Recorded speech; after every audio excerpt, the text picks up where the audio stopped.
Biafra land can never be Islamized. Biafra people are very unique. We are very stubborn and we are very brave people. And today, I am very, very proud to inform you that your braveness, your courage, and your support has brought us where we are today. We have also listened to the Elders Forum of the Northern Elders Forum statement asking that Igbos should be allowed to go, or Southeast, however they call it. But we want to inform them that there is nothing like Southeast. There is nothing like South-South. There is nothing like Igbo should go. We are coming with our map. Biafra is coming with a map. And by the time we finish with the map from tomorrow, we are going to make it public so that whoever that is addressing those who want to exit Nigeria, those who want to exit Nigeria as Biafra, they will address us properly. They will understand that this is not just Igbo affair. This is not just Igbo cause. This is a Biafra cause, and they must address us as such. Biafra land can never be Islamized. Biafra people are very unique. We are very stubborn, and we are very brave people. And today, I am very, very proud to inform you that your braveness, your courage, and your support has brought us where we are today. We have also listened to the Elders Forum of the Northern Elders Forum statement asking that Igbos should be allowed to go, or Southeast, however they call it. But we want to inform them that there is nothing like Southeast. There is nothing like South-South. There is nothing like Igbo should go. We are coming with our map. Biafra is coming with a map. And by the time we finish with the map from tomorrow, we are going to make it public so that whoever that is addressing those who want to exit Nigeria, those who want to exit Nigeria as Biafra, they will address us properly. They will understand that this is not just Igbo affair. This is not just Igbo cause. This is a Biafra cause, and they must address us as such. I would like to address the issue of the images that were Biafra. Our own is to make sure that Nigeria terrorist security forces in Biafra land, WOTOWOTO. The WOTOWOTO can never stop. We will continue to give them WOTOWOTO. WOTOWOTO will continue until they leave. Our demand is that every security agent in Biafra land representing Nigeria must be withdrawn. Biafra shall be a country comprised of many nations making laws in local languages. So the fraud and deception going on in Nigeria right now will not be replicated in Biafra. Biafra shall be a country comprised of many nations making laws in local languages. So the fraud and deception going on in Nigeria right now will not be replicated in Biafra. Biafra shall be a country comprised of many nations making laws in local languages, so the fraud and deception going on in Nigeria right now will not be replicated in Biafra.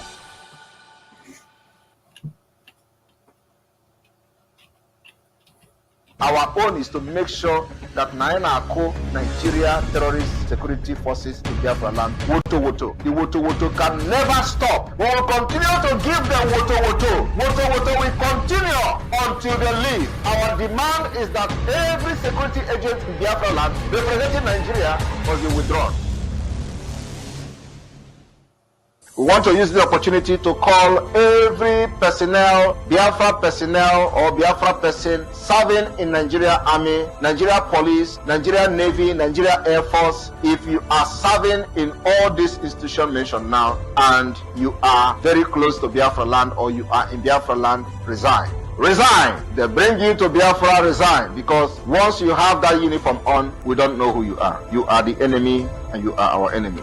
Is a last warning and last call for you to resign. If you are deployed to Biafra territory to kill, pull off your cloth and resign, and look for contact where you can contact me or some of your group if you want to serve the Biafra army or the Biafra forces. You are welcome. You will be treated and respected. Biafra will value you, and once you fight for Biafra, it is something that you should be proud of. So every one of you that are serving within Biafra territory, today is your last day. Both police, today is your last day. Army, today is your last day. Navy, today is your last day.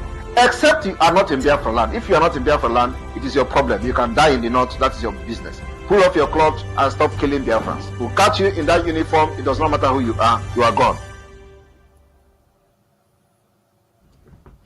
Ordinary $1 was a problem.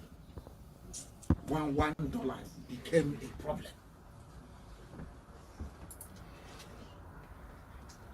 Can't you afford $1?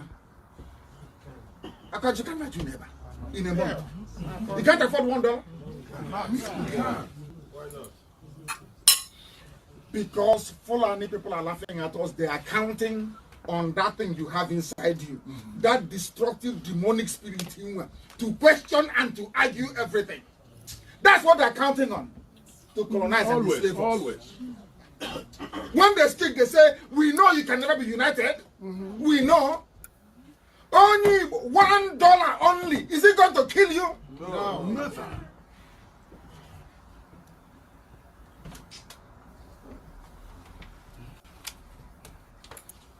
No $1. You're not in IPOB. BIAFRALANDS all over. Real IPOB United Kingdom. Welcome BRGI Prime Minister on the 15th December 2023, His Excellency Simon Ekpa, to his 8th World Tour country. Tour start 8 p.m. Biafra time. Location Zoom link will be announced later. IPOB in UK. Real IPOB United Kingdom. Welcome BRGI Prime Minister on the 15th December 2023, His Excellency Simon Ekpa, to his 8th World Tour country.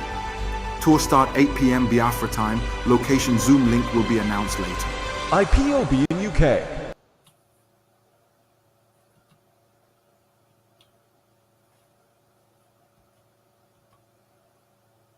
Recently said, a country does not survive. Dr. Nnamdi Azikiwe once said, when two incompatibles meet, they can coexist if only they agree to agree and agree to disagree. But Nigeria, can we ever agree? My learned senior mentor, G.T. Ogunye, senior advocate of the masses, recently said, a country does not survive solely because of forced unity. It survives on purpose and fruitfulness. This Nigerian house, he said, is falling. Today, if it is not agitation for Oodua Republic, it is movement for the actualization of Biafra, or Arewa threatening to send Igbos packing from the north. How about Boko Haram, Fulani headsmen, oil theft and militancy, or the once upon a time OPC? Why is the previous government granted amnesty to militants who didn't ask them for it? The current government sees Biafran agitators as miscreants that must be crushed, while rehabilitating repentant members of Boko Haram. Yet the victims are still crying daily for succor from the same government. If this is not injustice from a motherland, then I wonder how else you would define it. Yet, we mouth the unity of Nigeria is not negotiable. I laugh in vernacular. Some stakeholders have canvassed for fiscal federalism or return to the 1963 Republican Constitution, while others have argued that we either restructure, discuss our coexistence through a referendum, or go our separate ways. And like my brother and friend, Barrister Tio Wibo, once asked, are we really afraid of going our separate ways if that will guarantee justice, fairness, equity, peace, and security? I leave to be the judge of that, though. Why countries like Czechoslovakia, Yugoslavia, and USSR have all separated to foster equality, justice, security, and ethnic nationalism, we are here preaching unity in Nigeria, yet we have no solution to the genocide in South Kaduna, the illegal but officially condoned arms in the hands of killer headsmen, kidnappers, bandits roaming the country, the technically defeated Boko Haram, the amnesty militant, or the kidnappers. How about the corruption, nepotism, ineptitude, and barefaced selfishness and planlessness on the part of the political class, president, governor, lawmakers, and their likes? Make we sit down there and deceive ourselves. Czechoslovakia, which had a population of 16 million people, less than the Lagos population, separated into Czech and the Slovakia on the 1st of January 1993. Yugoslavia in 1991 was 23.2 million, barely more than Lagos population. It broke into 6 countries same year, all along ethnic lines, namely Bosnia, Herzegovina, Croatia, Macedonia, Montenegro, Serbia, and Slovenia. In Europe, the UK permitted regional autonomy to the Irish, the Scots, and the Welsh, while the English dominated Westminster. Switzerland has 4 ethnic groups. Each of them rotates the presidency annually through 7 cantons that constitute the federation unit. These countries, like every other, might have their problems, but they are stronger and fostering independence today. I will therefore advocate, as posited by Professor Wole Soyinka and Professor George Obiozor and a lot of other scholars, apart from those in government. Nigeria, as presently constituted, is structurally flawed and badly configured. If not restructured either along regional lines or allowed to discuss their cohabitation to whether agree to agree or agree to disagree, it might give way forcefully without the opportunity of proper tailoring. The North, if properly harnessed, can not only feed the entire West Africa, but can become a new Dubai. The Southwest can enhance our creativity to become another Silicon Valley if they weren't waiting for revenue from a feeding bottle center. The Southeast, with accountable leadership and right infrastructure, can become the Japan of Africa, while the South-South can be able to look inward for possibilities that abound around them. Then we'll indeed understand that united we fall, divided we stand.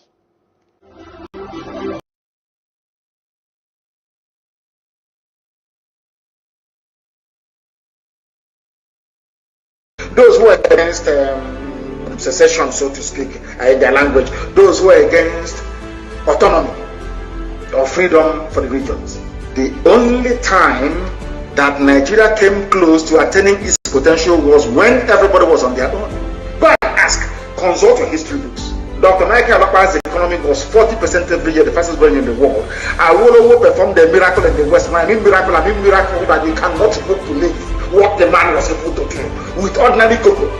Transformed the entire West was transformed. Built the first stadium.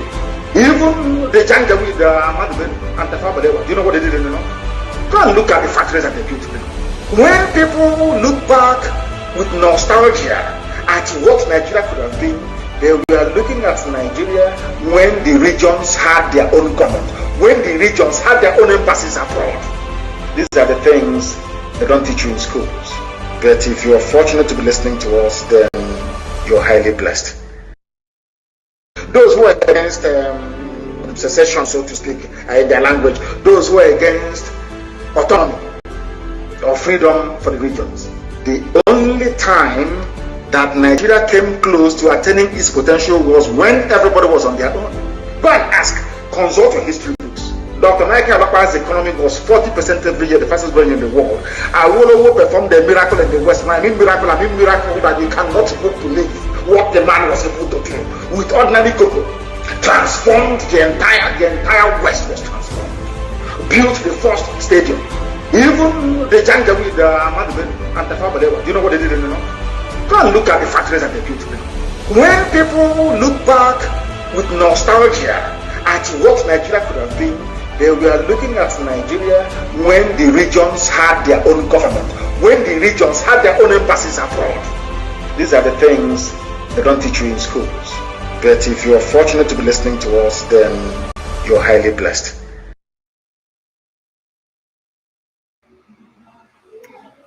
Warm greetings to all Biafrans all over the world and lovers of freedom and haters of freedom and haters of Biafra.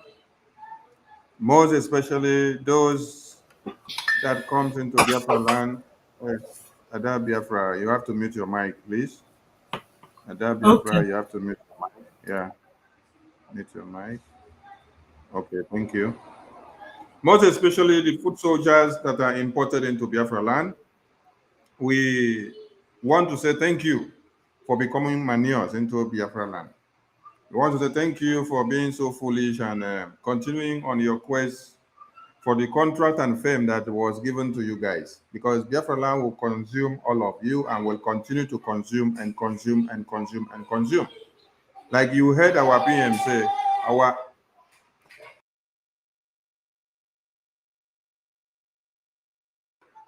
Like you heard our PM say, our aims and objective is to make sure the zoo terrorists in uniform continue to do what? In Biafra land until Biafra is restored.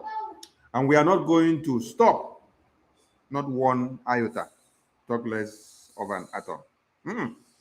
We are not going to stop. That is the main reason why you need to continue to support BRGIE, support and our Liberation Army, support our resistance fighters, support the BNL, support the Biafran Air Force, support every armed groups fighting under BRGIE to make sure Biafra is restored and Biafra land is defended. Support our Prime Minister, Mazi Simon Ekpa, Yaguni Chamber 1 of Biafra land, the Igboki of our time, the Ekberimaristic Ekberima, that has Ekberimarize all the Mumu and the Morons in one Nigeria. The Igboki of our time, the Itiare Kondo of Biafra, the man that have stood the test of time, the only man that every international community speaks about, the man that makes the headlines, the man that one Nigeria conventional journalist must use his name and faces on the media to make propaganda, blackmail, and slander just to be able to make money.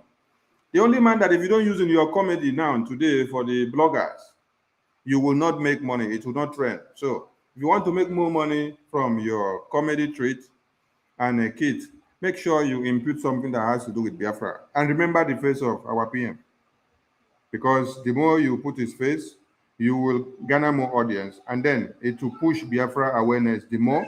Whether you're using his face and his publication for propaganda or blackmail and slander, it is all working out for our good. So we implore you to expand your awareness and your comedy kit and your blogging into Biafra sphere so that you can capture more.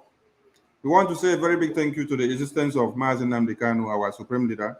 The same to our eternal leader, Dame Odumeku Ojukwu. The same to our former president of Biafra, Philip Effiong, and every heroes and heroines that may have fallen and are also standing the test of time, those that are coming to be and those that have been, and those that are standing tall right now, those that are fighting in the bushes, those that are making Biafra land to be safe and sound for Biafrans to see and to understand and to know and to feel.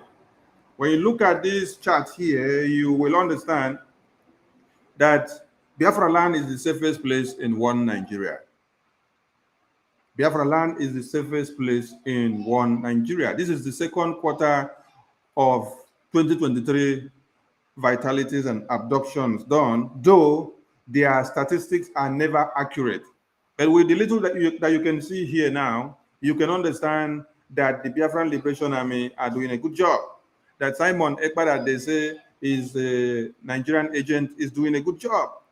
That the BRGIE are doing a good and a super job. That the armed forces of Biafra unveiled on the 21st and 22nd, on the 20th and 21st of October, was not unveiled for a showy display. They were unveiled to defend Biafra territory, and that they have done. The venoms, which our PM told one Nigeria that you're going to see the venoms, for you, killing Biafrans, abducting, cutting off their organs, selling them off, putting all Biafrans that speak Biafra in detention, going all the way to Finland, Kenya to kidnap our leader, and then blindfolded him in chains, brought him down to Nigeria. These and many more and more crimes you have committed, burning our women in their sleeps, cutting our pregnant women into two and removing the fetus, slaughtering our women and young men anyhow. The venom that he promised them is out, and we are just starting. We are in Genesis. We have not even entered Exodus. You know what the books of the Bible talks about. When you start counting from Old Testament, you start from Genesis, Exodus, Leviticus, Numbers, Deuteronomy, Joshua, till you go and reach Revelation, Apocalypse, the New Testament. Now we are just in the Genesis of dealing with the zoo terrorists, delegitimizing them in Biafra land. That is what we are doing. And we are just in the Genesis. And that Genesis, it is just that side of the Genesis where they say in the beginning, God created heaven and earth.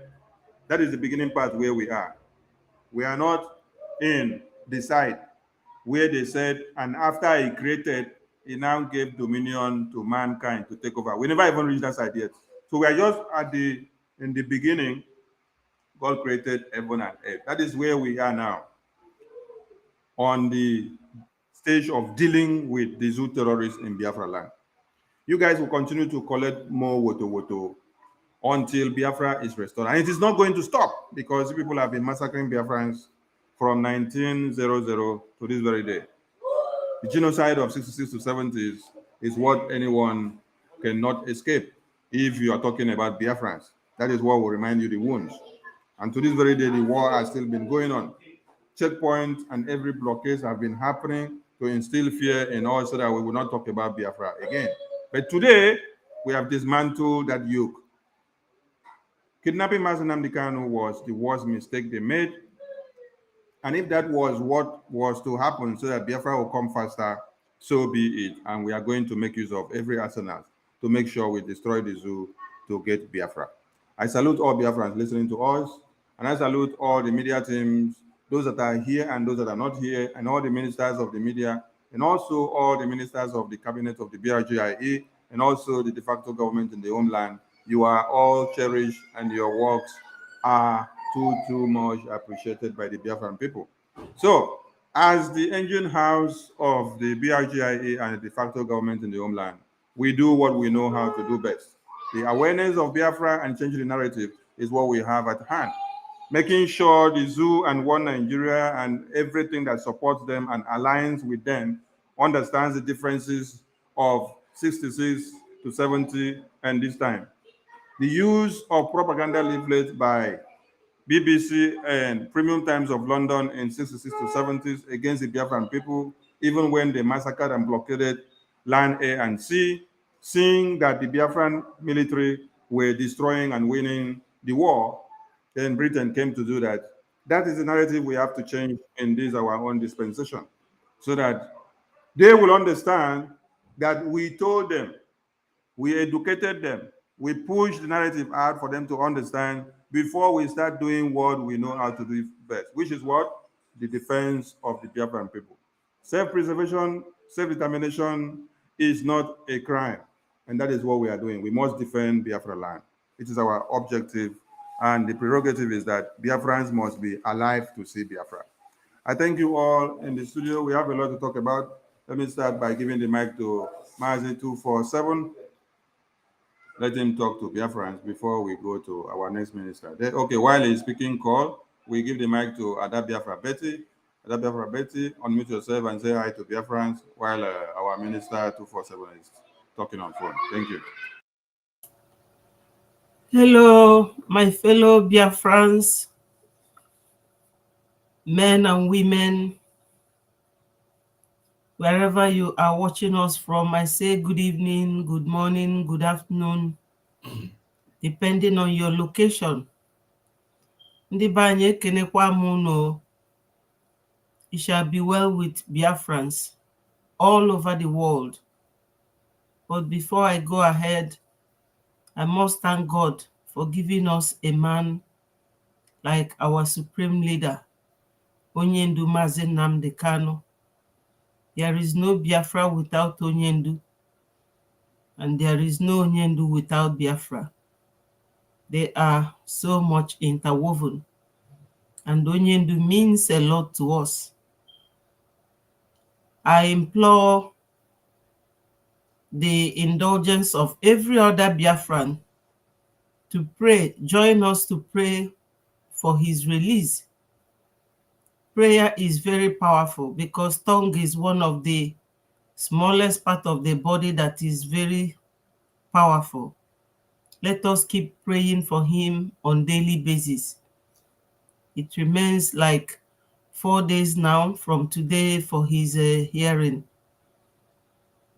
I also extend my greetings to our super prime minister.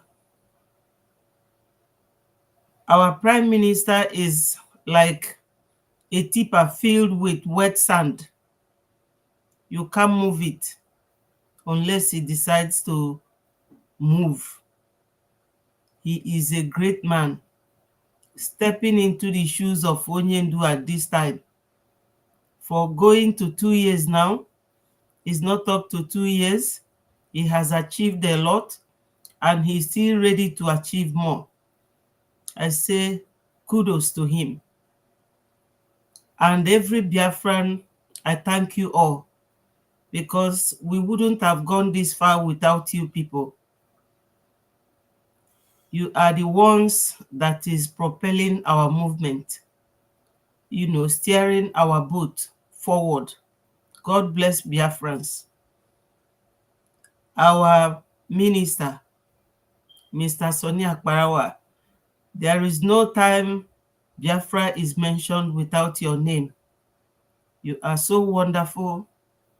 I have a whole lot of respect for you. You are the real man, the kind of men that Biafrans need. I thank you. So you have all heard all the things he enumerated that we will be touching on, especially the donation. We deliberated on it yesterday with the ministers and the cabinet ministers, yes. So we will continue to touch on it. Biafra is almost here. We have all worked hard. Those who are watching us, those who keeps coming to click, share, and subscribe, you are doing marvelous work. Everybody is supposed to be thanked and praised, but the praises all goes back to God. It's all glory to God. He is our Father, and we are his children. So I thank you, my people. I thank the rest of my comrades, 247, Battle Cry, Vam Vam Vam. Those who are not here, I believe that they will be on their way and they will soon join us. Thank you so much, my minister. Thank you, Ada Biafra. Battle Cry, we give you the mic. Hello, good evening, Biafrans. All hail Biafra, all hail Biafra. Biafra, peace, unity, and equity. Good evening, good afternoon, good morning from here, depending on where you're watching us. We must thank you for your support, for coming into the broadcast that we do each of every time that we come on here. Like our sister said, you are the backbone of the thing we are doing here online on the media, and by propelling what we are doing, I can tell you honestly, you have put and gear to us to carry on this movement going. And I must say, bless each of every one of you who are behind what we are doing, those who are supporting the man that we have now that is representing our leader, Yendu Mazen by name, Mazi Samadi, by the Prime Minister himself. We thank you all, for many of you who believe in his doctrine, who believe in his movement, who believe in his ideology. And I must say that, you see, where there is a voice of a leader, there is always a power, according to the scripture. So you are not mistakenly following him and listening to him. As our leader have said before he was kidnapped, that we should go and listen to him. And many of us have been doing that, following him. And without much to do, he has achieved many things after the kidnapping of our leader.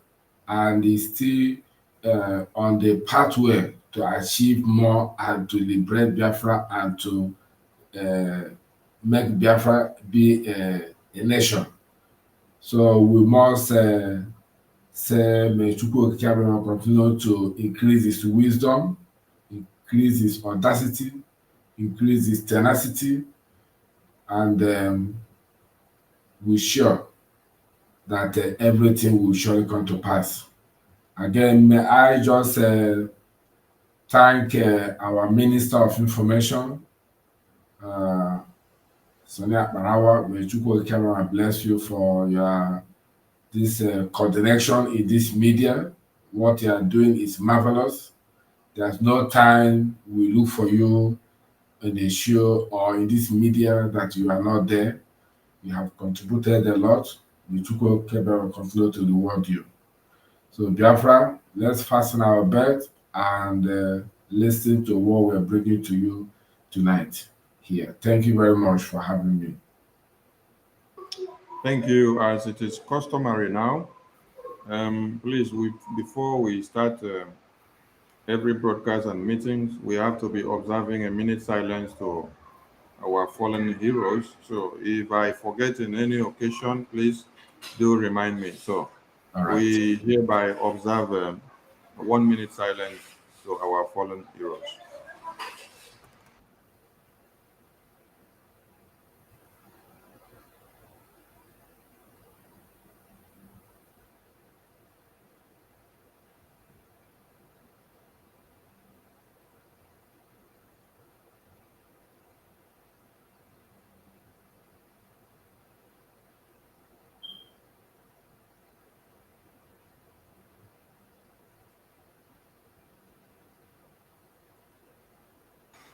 Thank you. May the souls of the fallen heroes of Biafra continue to fight until Biafra is restored. He said. All right. We have a lot in the kitchen, and let us go there.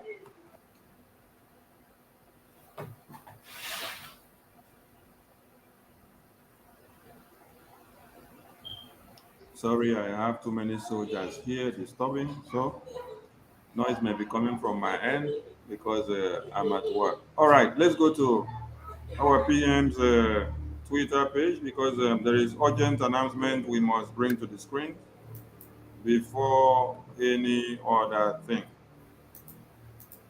If you are not following us on Twitter, you are doing us a very setback that is bigger than what you can understand. Please, my minister. Yes. Check. There's something I forwarded to you just now on your WhatsApp. Yeah, I'll check.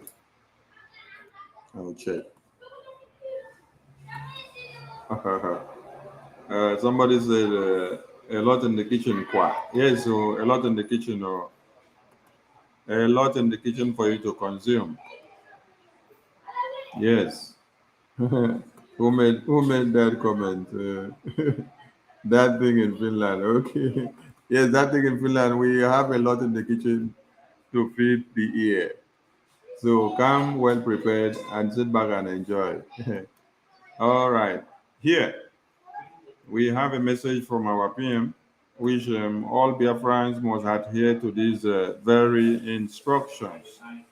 And this place, wherever you're listening to us, do well to screenshot this very post and this very place, and share it on WhatsApp, share it everywhere. Let it go far and wide. The message says, breaking. Every Biafran in Idiato, Okigwe, Ordinatiti, and environs are hereby warned to remain vigilant as Nigeria Islamic State has planned with some communities to launch attack on Biafrans in the aforementioned locations. However, the Biafra Liberation Army and Biafra resistance fighters are ready to give it to them. WOTOWOTO, WOTOWOTO. So no one is to trespass. The threat is now raised to level 2. And that's why we are making sure this message go far and wide. We want you all to screenshot this very post, this very part of this broadcast, share it everywhere. Share it far and wide. And let this message go far. Let this message go everywhere. Let this message go everywhere. Send it to your friends and families. Send it to your neighbors. Send it to anyone you know that are resident in these communities. Not just those residents in these communities, You can send it to anyone you have and anyone you know, because someone you know that is not from this community may know another person that is from that community, thereby sending the message over to the person, and that is how the other person will not become the scapegoat in this scenario. Please, we beg of you to send the message and let the message continue to go. Listen to this security alert and make sure you don't just swallow it yourself. This is very, very important. All right, we must continue. So, we are going to start our messages from here so that Biafrans will understand what is happening. So, we want to give you update first. Explosion is rocking in Bakassi installation as we speak now. And 9 people of the terrorists have been taken down. By what? By Biafra Liberation Army, by the Biafra Navy section that is in charge of that very area. So, for those of you that are complaining that we are not touching the governors, it seems you don't even understand what Biafra Liberation is all about. Biafra Liberation is working like a TikTok machine. A TikTok machine. A TikTok machine. It is going. It is contagious. It is going contagiously like a virus. And you feel the ripple effect left, right, center. So if you think that you are not feeling the ripple effect of Biafra Liberation or the WOTOWOTO in your area today, man,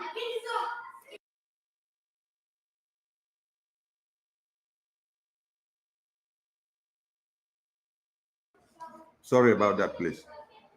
If you think that you're not feeling the ripple effect of this WOTOWOTO in this liberation mode, I tell you, maybe before you finish saying it that you don't feel it, you'll be feeling it, because the people in your communities will be telling you what is happening.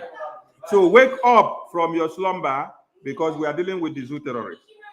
If we were not dealing with the zoo terrorists, you will not hear the scorecard coming from the Nigerian army chiefs. The Nigerian army chiefs are working in pari passu with the terrorist enablers, which are the governors and the senators and the ministers, the House of Assembly members, and the paramount rulers, the commissioners, and everything, the chiefs that you have in your communities. That's why I said, if you don't feel the ripple effect from one point of these non-entities, you will feel it from the other side. And if the resonance frequency is not also felt in your area, just wait. Before you finish, say that the resonance frequency is not felt of this liberation in your side. Before you talk and finish, you go feel them. Because your senators, your ministers, your governors, your House of Assembly members, your police and Air Force and Navy and Army, your vigilantes, your commissioners, your village chiefs, and all the sabos that you have in your areas, they will be telling you what you did not hear before. So you don't need to shake body too much. If you are not seeing what Biafra Liberation are doing since the unveiling and the launching of the Biafra Liberation Army in Helsinki, since the 2023 Biafra Helsinki Declaration 2023, if you have not seen anything and if you are still blind, go and look for one Babalawo that will open your ear and open your eye for you to see well and understand what is happening.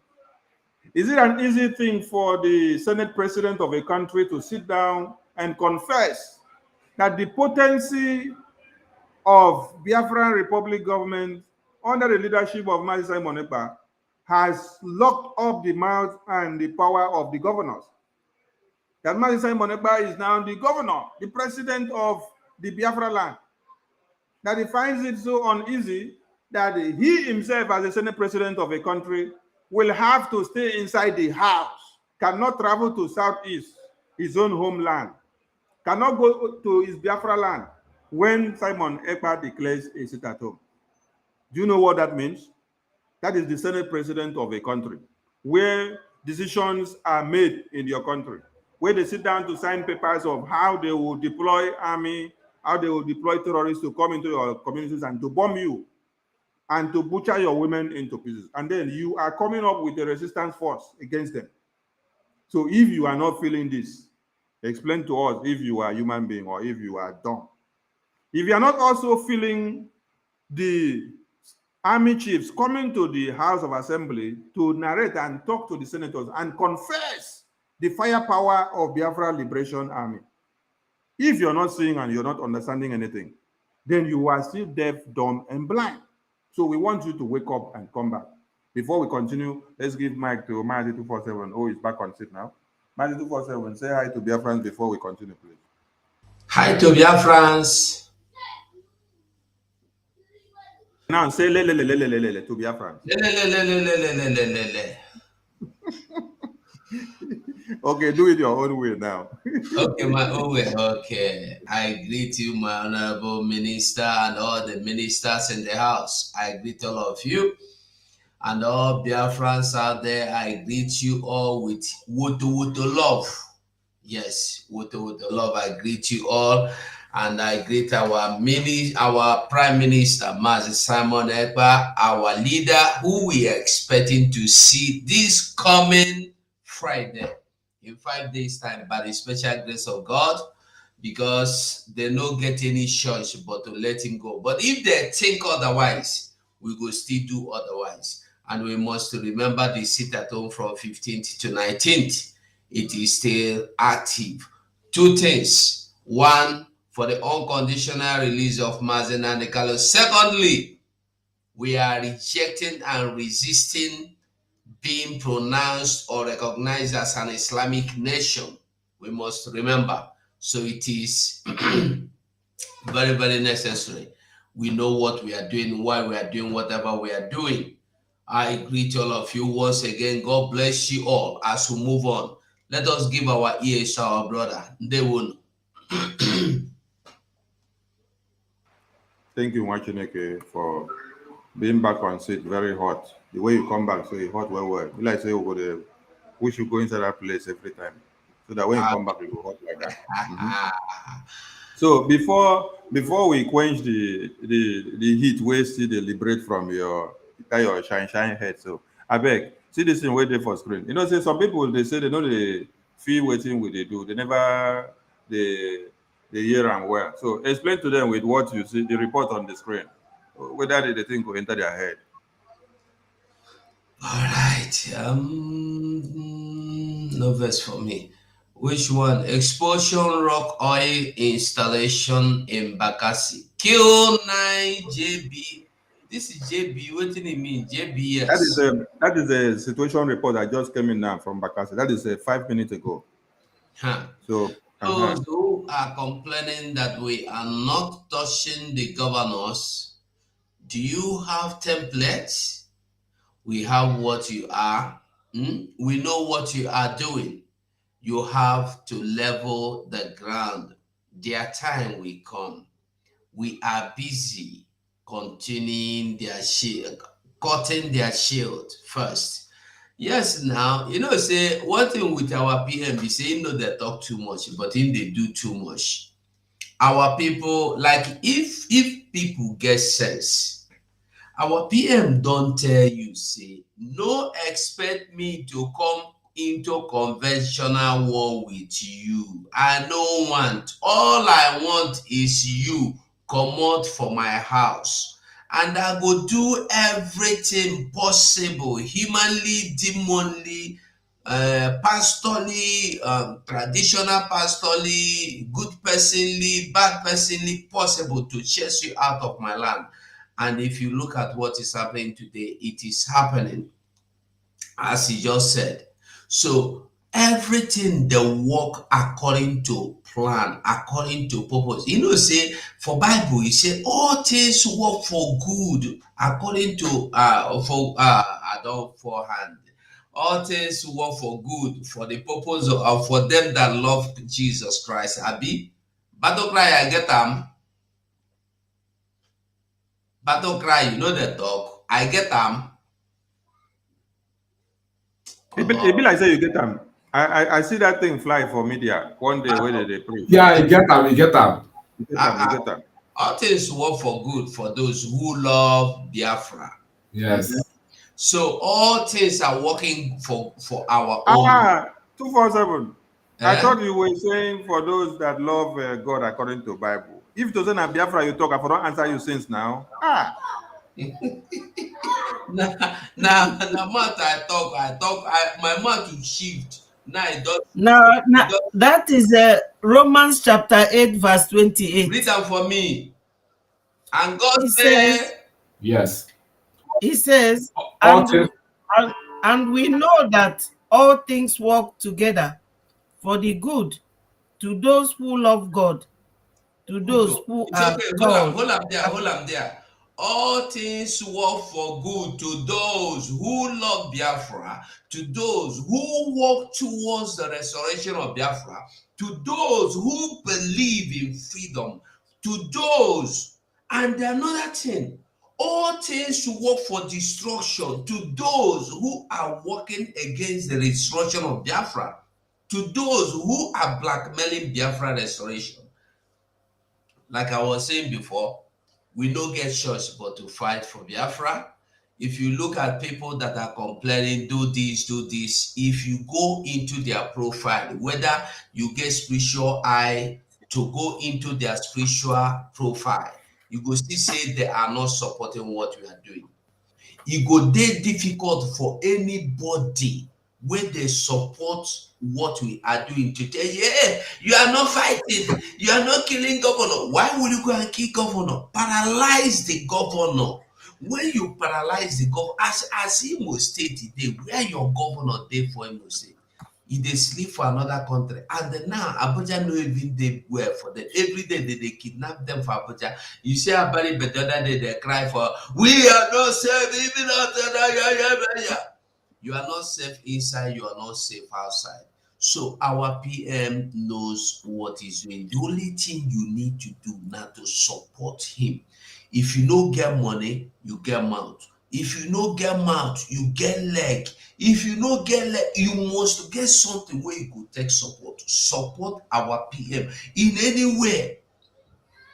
The Bakassi, they tell you say it don't explode. All you workers are living on daily basis. They are not telling you that one. The so-called Nigerian government, they are not telling you that not only oil workers, all the industries, all the investors that they waka comot one by one. You see Tinubu go there, beg them, come now, I will give you cooking gas. After all, I'm supplying Nigerians with the cooking gas. That they laugh am. Everybody they laugh am. He make himself go, no be good, go to still get respect. I don't know whether an auntie make himself, they talk, president, they talk, people they laugh am. You see, the only thing I will tell us be say, let us stay focused. Whatever we are doing that has been working is working. And I want us to know that that person that have been piloting this movement ever since they kidnapped Mazen Nandekalo to this moment, he has never made a mistake. Let us still trust him. Let us still keep rallying around him, following him.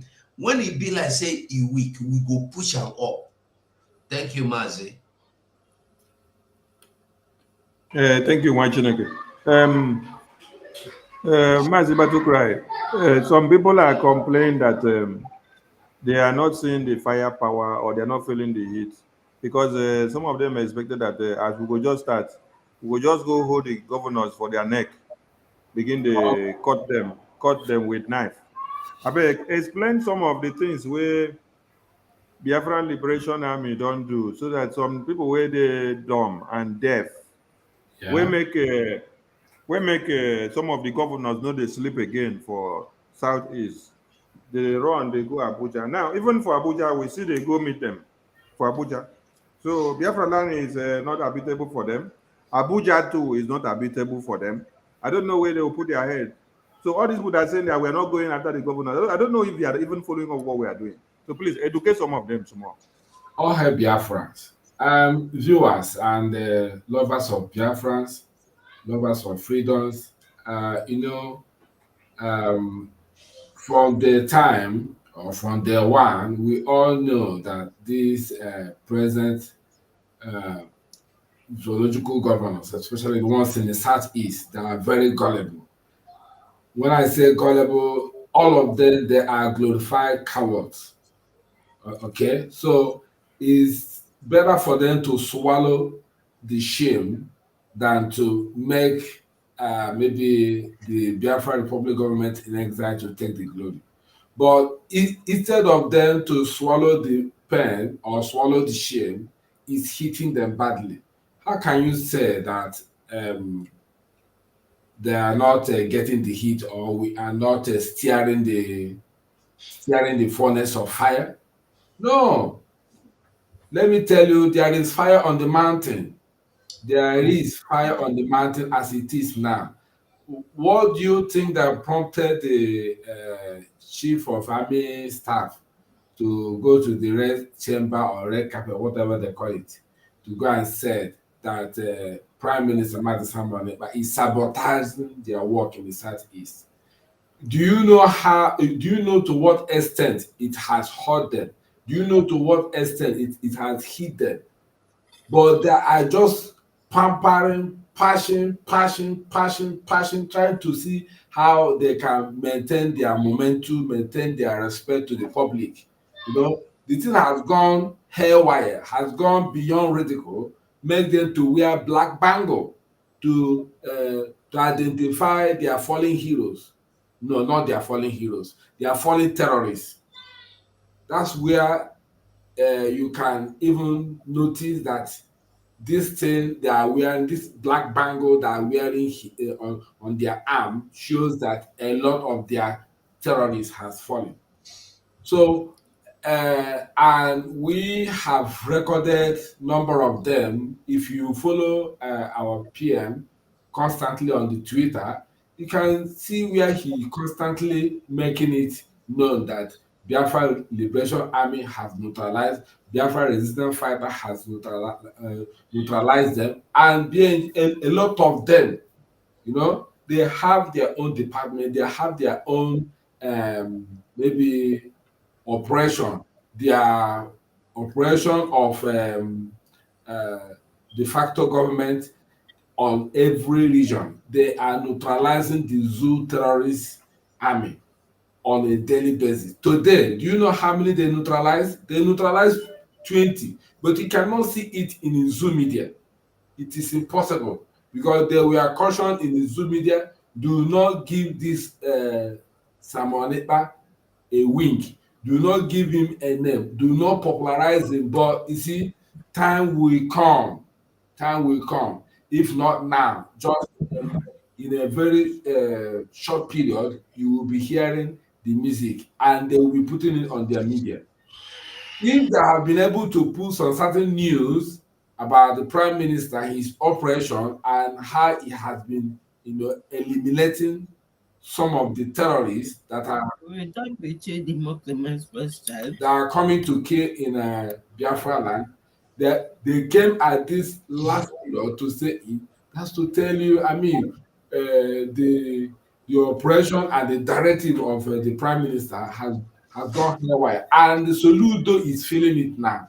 Hope Uzodinma is feeling it now. When Hope Uzodinma organized weapon from Islamic country, somewhere, I don't know, somewhere in Asia, to be imported in Imo State, it was trapped.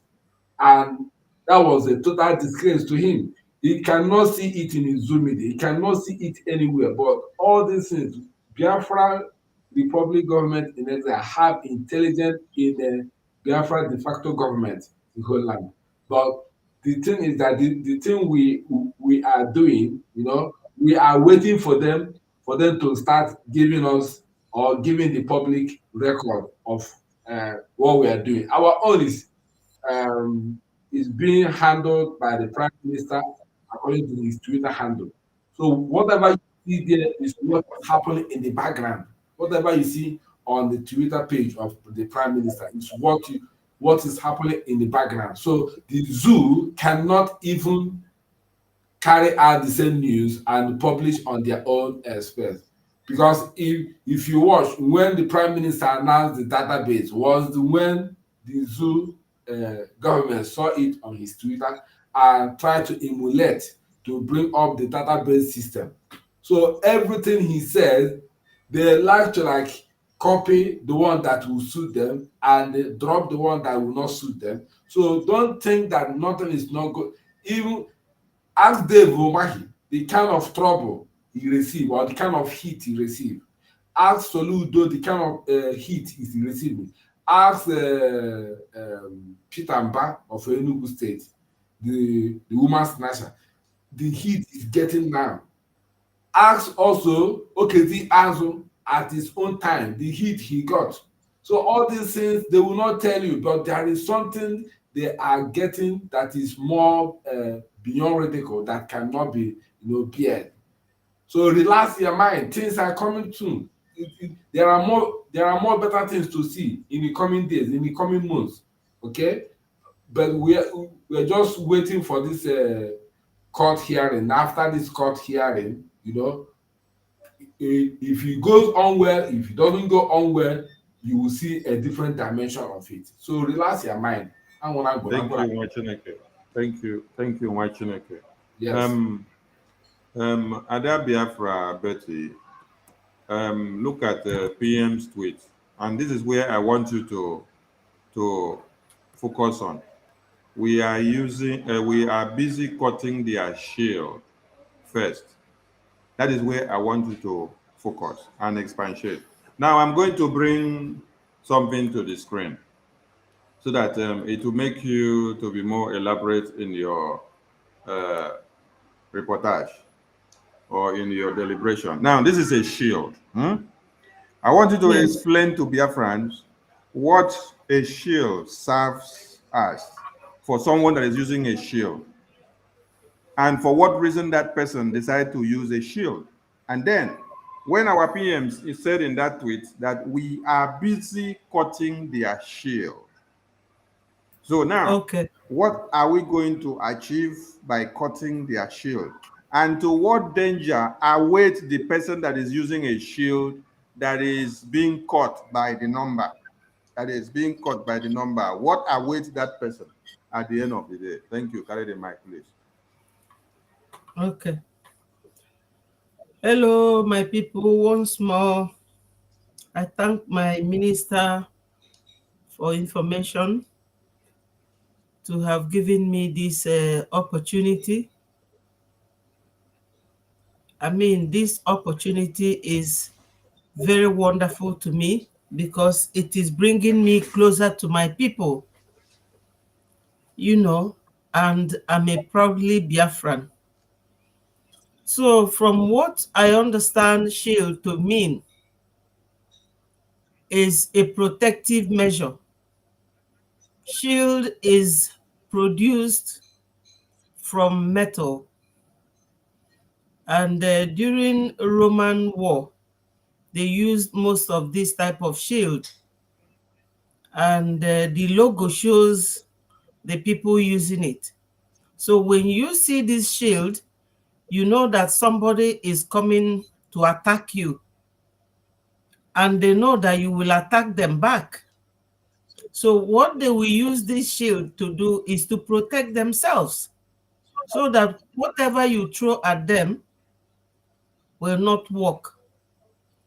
But by the virtue of technology and the development of all the technologies these days, there's a kind of bullet that can cut through this shield and hit the person that is using it.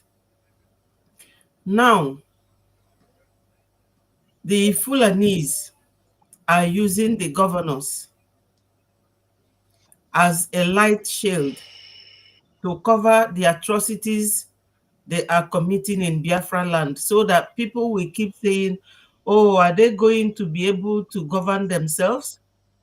So they are hiding behind the governors as a shield to kill us.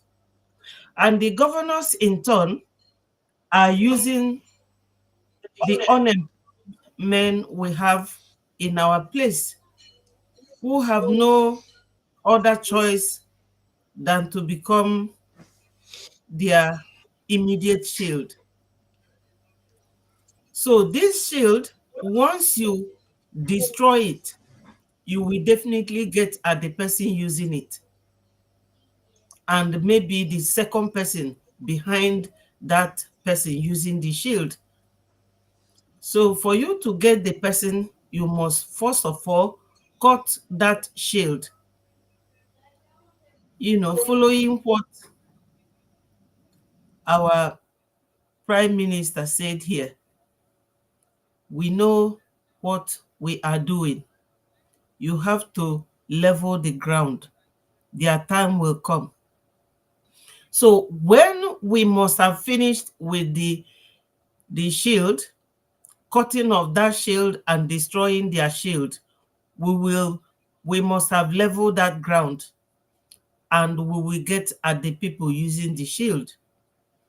So my people, what all these things I'm saying means, all my going round and round, is that we need to be resilient, patient, focused, and watch. It's like what was said in Psalm 91. He said, 1,000 will fall at your side, 10,000 at your right hand, but it will not come near you. Only with your eyes will you behold to see the reward of the wicked. So these wicked people using this shield, using our own brothers to harm us, and those using those governors, to get at us, all of them, their time is coming. We will see what will happen to them. And I can assure you that because shield naturally is made of metal, it will take some time. But since we are focused, we will definitely cut those shields and get to the users. If I am close to being correct, my minister, please confirm. So my people, we must do it together. As I said earlier on, we cannot achieve, especially our Prime Minister, he cannot achieve that alone. You people know that when you want to cut down a tree, you have to buy a very good chainsaw that will cut down that tree. And it is not one person that does it, especially an Iroko tree. So joining it with what I have explained, we need to support our Prime Minister to cut down this shield that is protecting the governors and those sending them. Yes. So I don't know how else I can put it better, but we all know that something is. Thank you. Yes. You did well. You did well. Thank you so much. Thank you. So thank you. We are cutting their shield. Yes.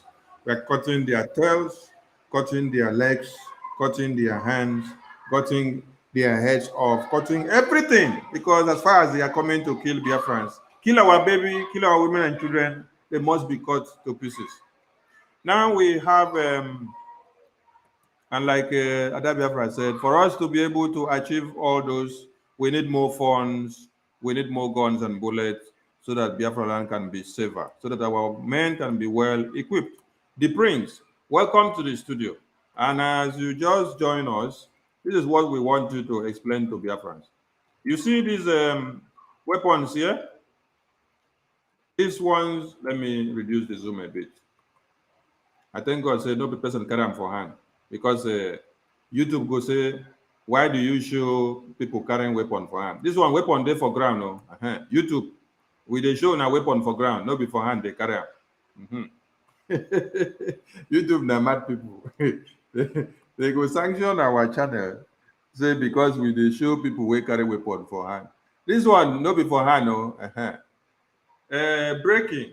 Some of the weapons recovered from the terrorist Ebubago in Old Anambra. Today, the Biafra resistance fighters has opened the Anambra front after the terrorists killed that little child in Iyala, Uli.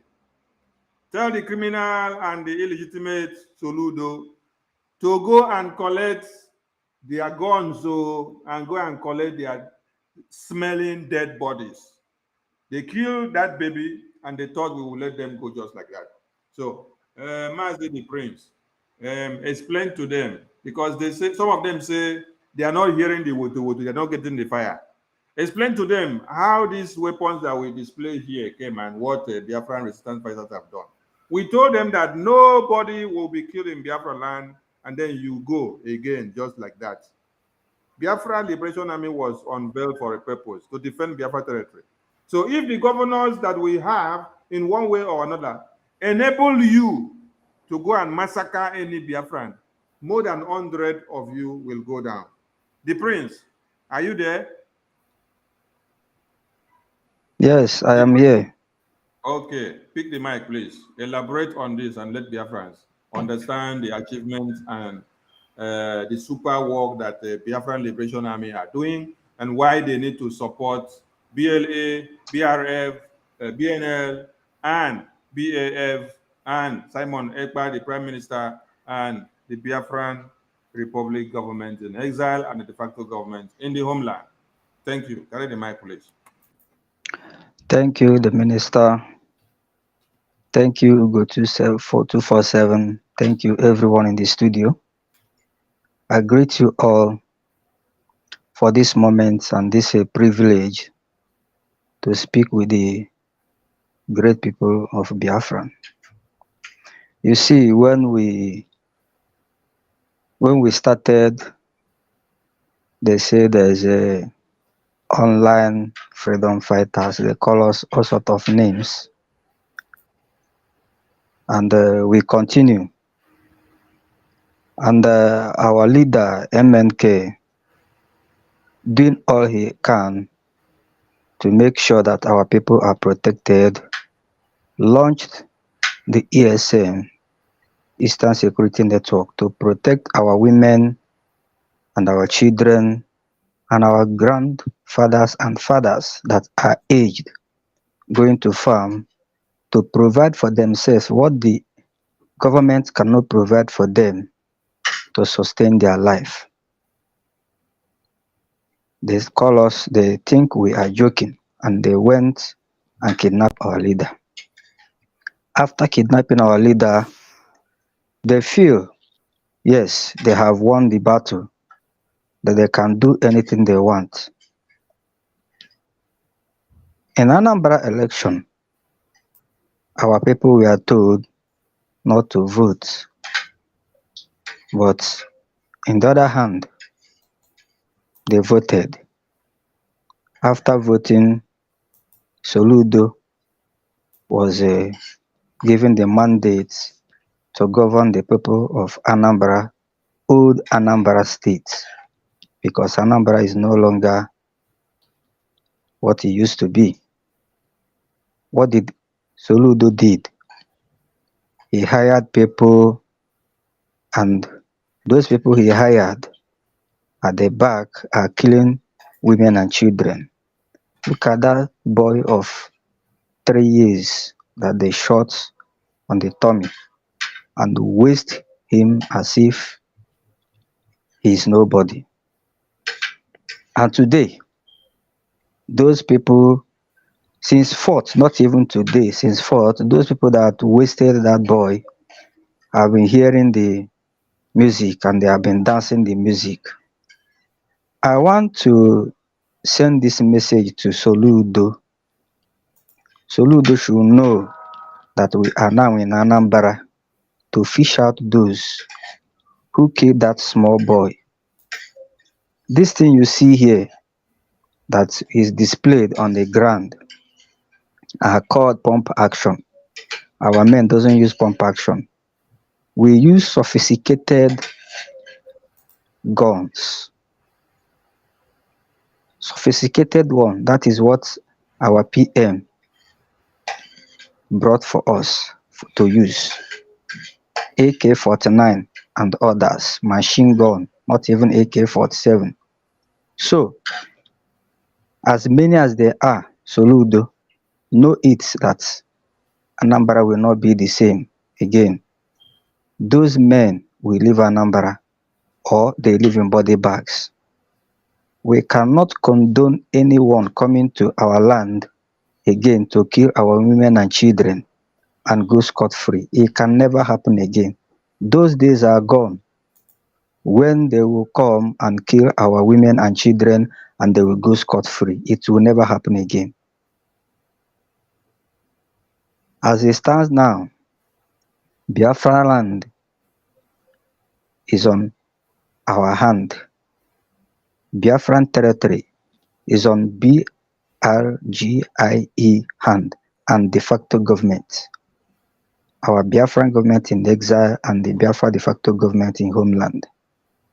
So those stooges in our land, using all these people to commit crimes, there will be no more. I listened to one of them calling one man from Lagos, telling him that our own commander is the one calling, that he has problem with some businessmen in Lagos, that he should buy them granuts so that they will cover the case. We don't do such business. But once they noticed the person they are talking to is very strong in heart and can never fall to their tricks, they quickly drop the call. We know everything they are doing, both the kidnapping and all that. These are the guns used by those people to kill our people, and today they have paid the price, and that is how they will be continue paying the price. And all the security men in the zoo killing our people, escorting money from every road, will continue pay the price until they leave our land. Thank you, my minister, for this opportunity.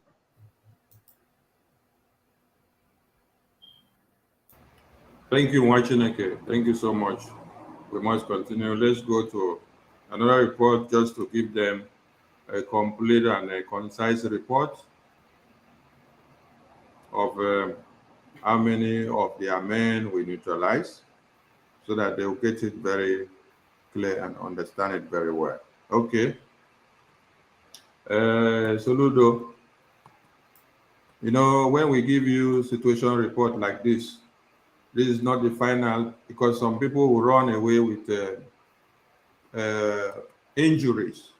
At the end of the day, when we later confirm the numbers, the casualties, the fallen angels, the fallen criminals and terrorists will increase. So this is from the office of the Prime Minister, that Biafra resistant fighters neutralized 15 of the Soludo terrorists in Odumegu state of the United States of Biafra this morning. Many weapons were recovered, and you have seen us display them. Odumegu is new Biafra state, created from the old Anambra. And that you must understand. We want you people to understand very well that whoever said Biafra will not come in this our own time, that person is digging his or our own grave. The best thing you could do for yourself is for you to just do what? Where you see BRGIE, run, go meet them. Where you see Biafra Liberation Army, open road for them.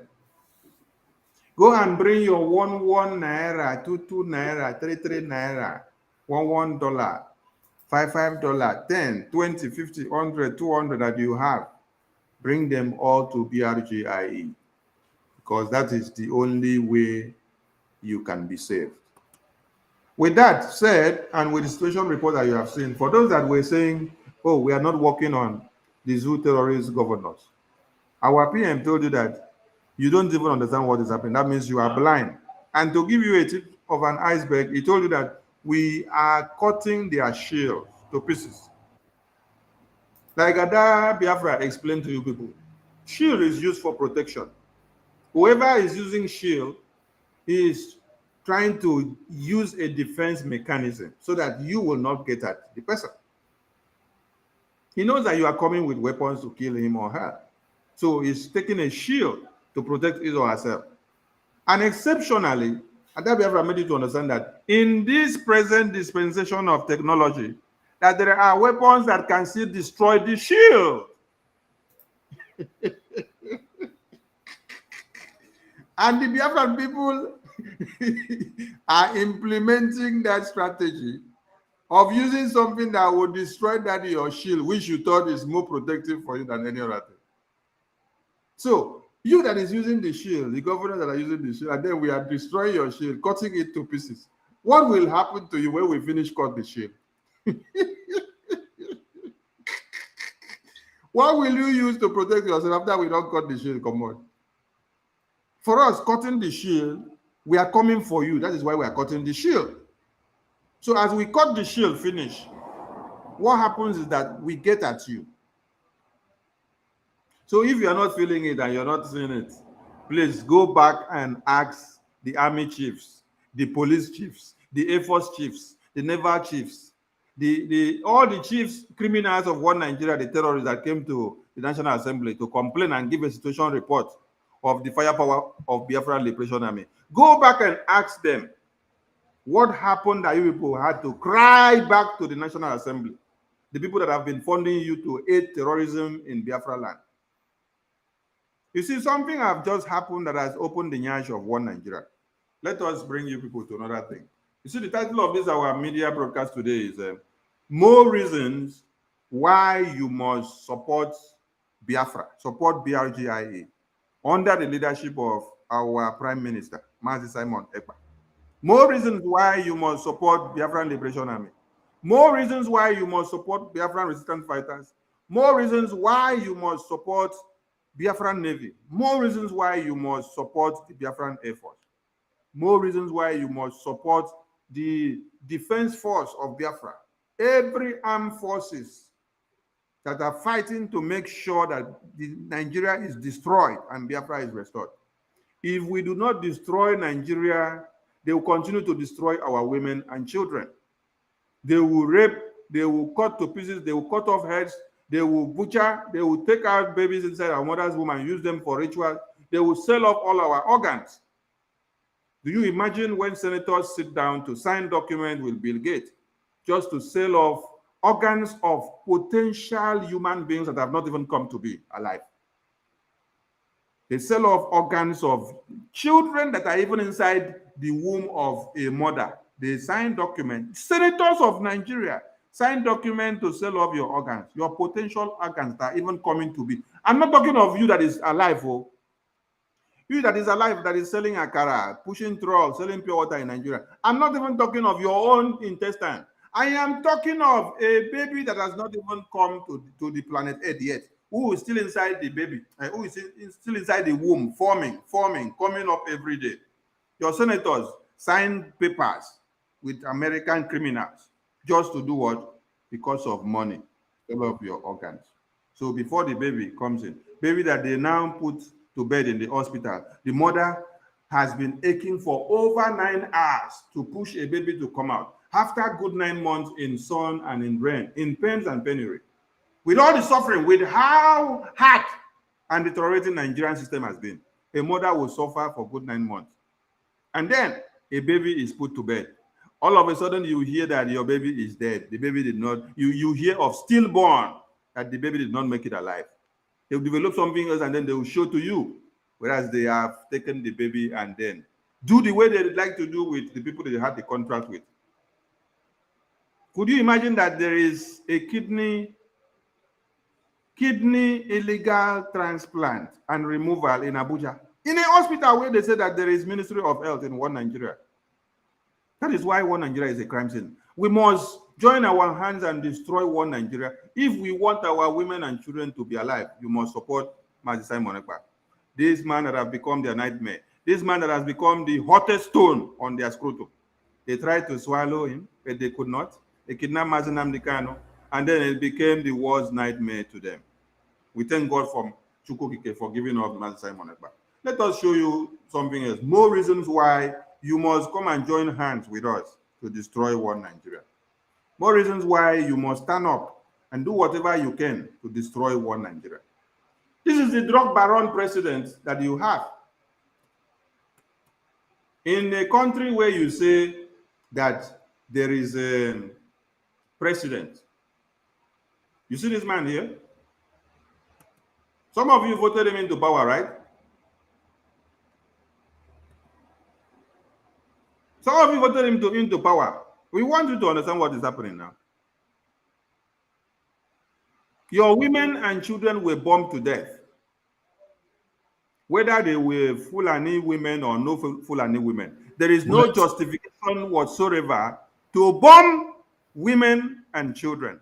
Unarmed women and children. There is no justification for that. Bombing unarmed women and children. There is no justification because there is no rule of engagement. There is no rule of law. There is no justification whatsoever that an army personnel or a security personnel should go and engage women and children or men that are unarmed. Jesus Christ. Not coming to kill them. Now look at what your president said.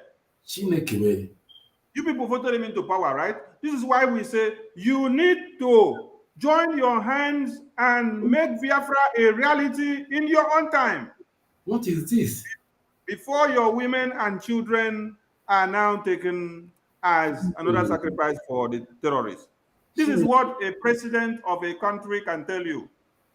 He went to visit people in Borno State, where there were also casualties of terrorism.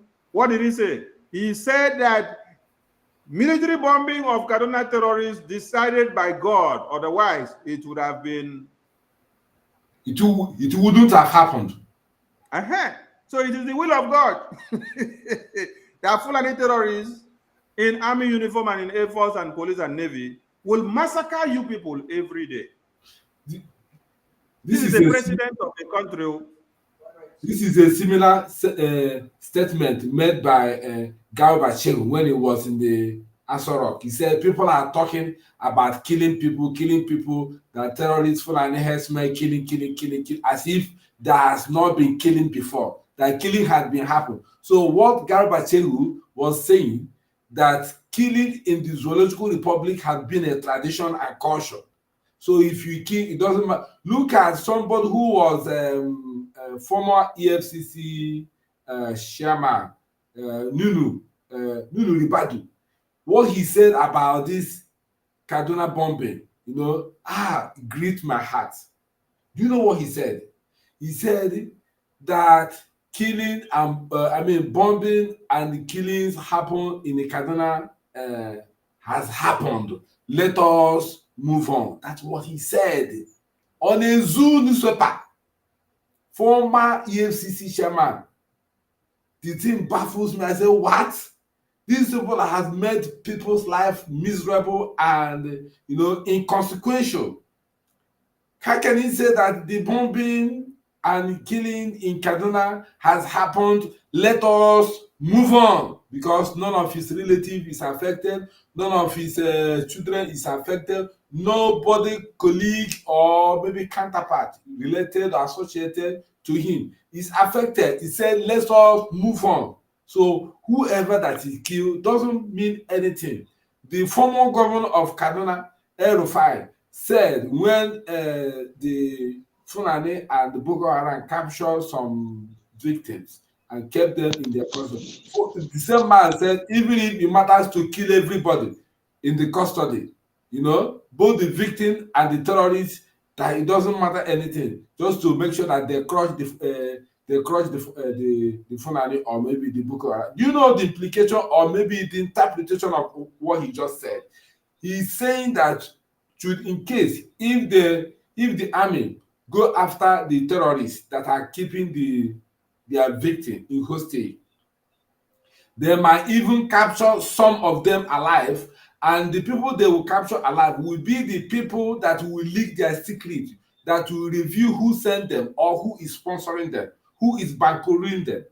Okay, so that is why the former Kaduna governor El-Rufai said, even if it matters to kill the hostage and the terrorists, that it doesn't matter anything. He's afraid that when the army go after the terrorists, it's possible they might capture some of their leaders whom the Kaduna government, the El-Rufai himself, is sponsoring, so that those Boko Haram will not testify against him if they are being captured red-handed. These people are mad, they are insane. Look at what somebody called a leader is saying. Military bombing of Kaduna residents decided by God. Otherwise, it wouldn't have happened. So, oh Jesus Christ of Nazareth, what is the meaning of this? I beg, Minister, carry go. My minister, you see, these same people that are saying all these things are crying that Israel are committing war crime. These same people, they are crying that Israel is committing war crime, but they are committing worse than worse crime. If you go to FFK, what is his called? This Yoruba idiot that our leader said, if you give him an envelope, he will sing the praises of Satan. If you go to his wall, you will see where he is crying that Israel is doing. Yes, that Israel is doing that, Israel is doing this.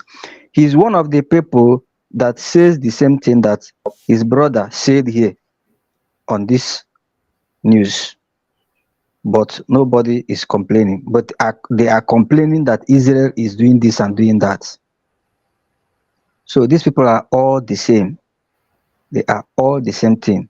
But thank God for our leader MNK and the Prime Minister. My minister, we must do everything possible to make sure we have our mandates, and that our own mandate is Biafra and nothing else. Thank you. You're welcome, my brother. Ada Biafra, you have something to say? 247, you have something to say? 247, your end was wobbling. That's why we muted you, because we said you should mute, but you were not there. Ada Biafra, pick the mic after you give 247. Okay. So, my people, you know, when you have one problem, just count the solution of it as a second problem. The nitty-gritty of what we are saying is the reason why we have to continue fighting for our cause, which is restoring Biafra. When our leader, when you have two things, or when a man marries two wives, he will be able to compare. I am very, very sure that those who sold Onyendu, whatever is their reason, and those who demanded that Onyendu should be brought back to them, I am very, very sure, cross my heart, that they will now see the differences between Onyendu and our Prime Minister. Under 2 years, because we all remember that Onyendu was renditioned from Kenya to Nigeria in year 2021, June. And in February 2022, our Prime Minister set out for a vote of confidence or vote of no confidence on the DOS. That was February last year. So from that time till now, the speed, you know, we didn't name ourselves autopilot. They started calling us autopilot because of the rate and speed at which our Prime Minister was going. I'm sure that if you ask those who sold Onyendu and those who bought his return illegally, if you give them our Prime Minister and Onyendu, I'm sure they will tell you that they prefer Onyendu to be there. Because what you people have seen within this short period of time will go to ring that bell to you that Onyendu said to us, go and listen to Simon Ekpa. He is bringing a new dimension to this awareness we are making.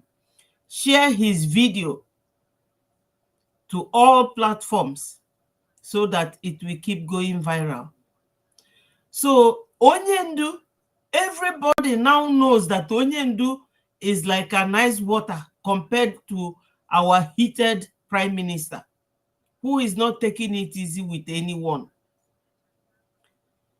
Though Onyendu is a very focused man, very intelligent, very, very focused. He knew what he wanted for us, because our Onyendu is not materialistic. He doesn't have mansion. He doesn't drive limousine. He's not Onyendu aburo onye anyukwu, but anyukwu Onyendu is for our happiness. That's why he is where he is today. And if Onyendu is that kind of materialistic man, with all the promises they have been making him, he would have just come out. But because Onyendu is a very strong, steady, and a man with mental, personal attitude, you know, or personal mental attitude, PMA, Onyendu is still there because of us. But with speed, our prime minister, he is moving our mountain for us. But we should all know that anything in this dispensation, in fact, those who built house in year 2016 and 17, that amount of money they applied in building those buildings cannot do the foundation alone this time around. So you people will know that everything, you know, has skyrocketed in terms of price. So our prime minister, you cannot say to me, oh, what is he doing with the money? Why are we talking about money? Fagwa unu ego na na-ele ofu ife ndị ba iji anụ agha. Una amalu ego ne ageji we gote we nye 1,000 and something soldiers. The people he unveiled during the Helsinki conference. So our Onyendu, he's just like a softie to our prime minister, who is a barrister, a military man, and a family man, a politician as well. The way he does things, anything our prime minister Choimebu, Biafra dey like all this Dubai, a country you will be very proud of. He is doing everything systematically, and he likes to modernize things. You know, he does things in accordance with what Onyendu wants, but with speed, without all this Ndinzama. Those who sold him, they are not even talking about Onyendu's release. Oh, anytime they will be telling you, if anybody picks call from that thing in Finland and gives to any commander, he will be executed. That is the only thing Chinasa Nworu knows how to do best, or the DOS in general. But this is a man who will sit here with his cabinet members, plan to do something, and they will do it. Anybody that watched that Finland, that very day, I almost went crazy, because my head was swelling up every minute. How he organized everything with his cabinet ministers. And this is just a tip of iceberg, because when the real Biafra will come, everybody will be filled with goosebumps, because our prime minister, he is coming with good intention, you know. So we are going round and round to make everybody understand that we have something at hand and that thing has to be moved forward. Because those people in Lagos, if you know how much they have lost to Yorubas, uncompensated, if you ask them tomorrow to go and rebuild that house, you will know that they are all billionaires. Another money will come out. But they don't want to apply even $1,000 or $500 to what we are doing. To achieve Biafra is not by making noise or by living 24 hours on the internet. It is by, you know, this is what it all requires. And this preaching, we are doing it because we have to do it, but we don't need to be preached to because we are seeing it. What Igbo people say, "Ane-ekwu-ekwu, ane-eme-eme." Thank you, Ada. You are seeing what he's doing. You don't run up. You don't cap up the story with that. Ane-ekwu-ekwu, ane-eme-eme. Thank you so much. Thank you so much. Thank you, my people. Thank you. All right. Objectively, we want Biafran people and lovers of freedom and those watching us to understand the reasons why you need to support what we are doing. The reasons why you need to remember Simon Ekpa, BLA, and BRGIE, and all the armed forces of Biafra. And then, if you were seated on the fence, you come down. You bring all that you have. Because if a president of a country is telling you that it is the will of God that those women and children were bombed, be it that they were terrorist women and children, be it that they were wives of terrorist women and children, be it that they were men of terrorists, be it that they were Christians or non-Christians, be it that they were Biafrans or non-Biafrans, the fact that they had no weapons on them is against the rules of engagement. So if a president of a country is telling you that military is bombing these people, that it is the will of God, we want this same president and everything that answers Nigeria to understand that Biafran Liberation Army, Biafran Republic government in exile and de facto in the government, fighting for the release of Mazi Nnamdi Kanu, and also destroying this same terrorist military that he's talking about, that it is the will of God also for us to destroy them. Because we will not fold our arms and then wait and see this is will of God of military terrorists going to kill women and children in another place. Then we will allow him to send the same women of God, of military and army, to come and kill our own women and men and children. At the end of the day, then you come out and say it is the will of God. No!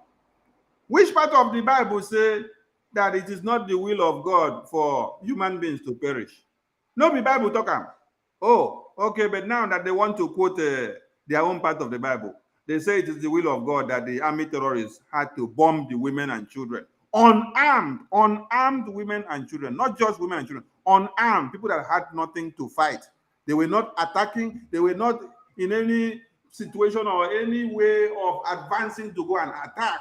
They had no knives, they had no guns, they had no sticks for you to say, oh, when we saw them from the microscope, we projected and saw that they had arms and ammunition in their hands. But they did not have anything. You bombed them. It is not the first time. It is not the second. This has been happening since 2017 to this very day.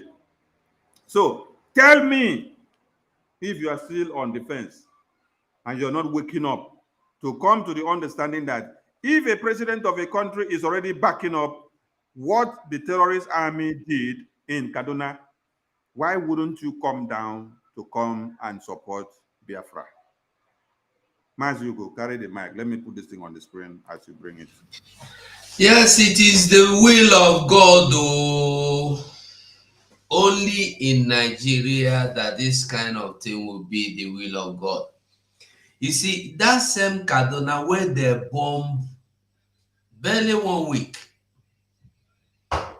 On the weekend, on the Saturday, close that door, you go away from there.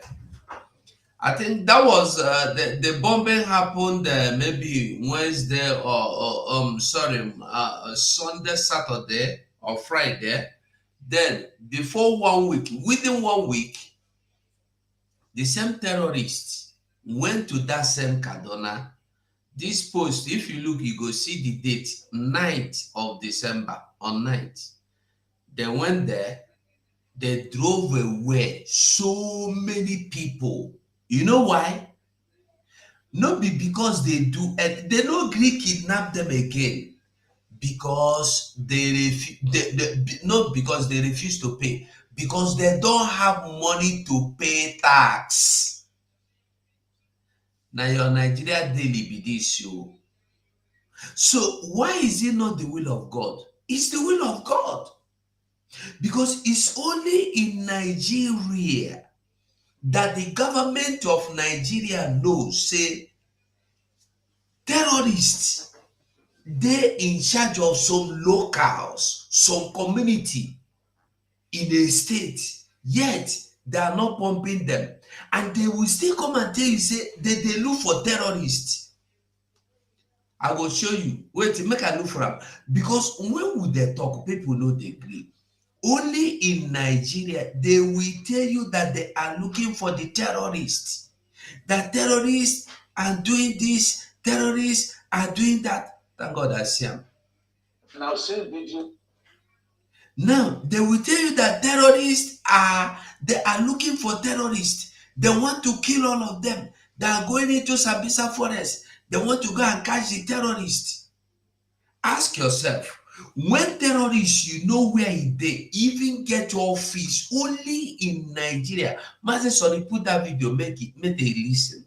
It's only in Nigeria that terrorists have secretariats, collect tax, yet they go tell you, say that they look for terrorists. Make we listen. Now, seen videos of people being whipped, able-bodied men being flogged because they failed to pay the tax that they were levied by bandits or Boko Haram in some parts of Nigeria. So, in exchange for protection, you pledge your allegiance, your loyalty to them, and whatever sum of money they tell you to pay, you will agree to pay so that you can have your peace, so that you can have access to your farms, so that you don't get attacked. This is not new. The police have to go and sit down and stop deceiving us that. He said this is not new. It's not even news again. It don't become the way of the people. In a country where they tell you, say, it's will of God for aeroplane to go and bomb people because they are looking for terrorists. The same terrorists you are looking for have office. Only in Nigeria, I hear with my ear say, terrorists get office. They collect tax. In the morning, if you they open your own secretariat, terrorists go open their terrorist secretariat. That is what they call Sharialization, Fulanization, Islamization. Yet, pay money to save your life. You say no. You want to go and build mansion. Listen to it. There are many of them, many of these incidents in many different videos. But just listen to this one. Listen. Oh, as if this sort of thing has never happened. It has happened. It has happened and it is still happening. Bello Turji in the northwest of our country is one of the three most prominent bandit leaders. And Bello Turji is in the habit of appointing district heads for communities under his control. And I know what in the community head. Traditional rulers. Now terrorists that appoint who be traditional rulers. Make God they listen. Support Biafra, say no. Just the same way that Boko Haram was appointing Amir and other people for communities under their command. So there is now a very thin difference between Boko Haram terrorists and the ubiquitous bandits of northern Nigeria. In terms of modus operandi, they are extremely similar. In terms of the capability of their fighters, they are similar. Because in the past, no one would believe that bandits could shoot down an aircraft. And we are seeing that it has bandits shot down an Alpha jet in down Sadao Forest area of Zamfara State last year. And we've seen another one happen this year. So it's not, these things are not new. They are not new. Na normal thing. Where we say if it happen, na normal thing. So when you hear your Jagaban tell you say military bombing Kaduna residents decided by God, not even is the will of God, decided by God. Of course, because them Fulanese, they are the gods of that country where you call Nigeria. No, that is why when I look at people praying to God for Nigeria, and they see foolishness. Now Bible call am folly. And they see foolishness. You go see a man wey dey learned, you go school, you sabi eat food, you sabi hustle for money, you go kneel down, they pray make God to bless Nigeria. Listen, nothing good will ever come out of that place where you call your country. Country where don't destroy, country where no dey in the presence of God. Just look at wetin president dey talk. I be think say na somebody write am, I no know say na him write am. Tinubu, God forbid that I will be a member of, I will belong to a country like this. Nothing where person no dey see, nothing. Only Nigeria pardons terrorists, reintegrate them into society, employ them to become governors, presidents. I beg, bring the other publication. Share it again on the screen. I want to take a screenshot. The other one you put before that publication of Daily Post. Continue your talk. Okay. Yeah. Is that so? When we talk, people know they agree, people know they listen. How can a president of a country, you call them, I don't know when a country on a country, how can a president of a country open mouth say the people where you bomb? And by the way, I saw another one. I don't know who posted, whether na PM. I did busy throughout today. I said, me say, let us leave Kaduna. We have dwelled too much on Kaduna bombing. We have to move on. Of course, you have to move on. They have bombed the people. Why are we hammering on this? We know be Kaduna people. No. We know be their brothers. No. But I want you to know the meaning of Sharialization, Fulanization, Islamization. Is bombing Kaduna, you paying tax to terrorists, and when you don't pay, you be ready to run away from your community.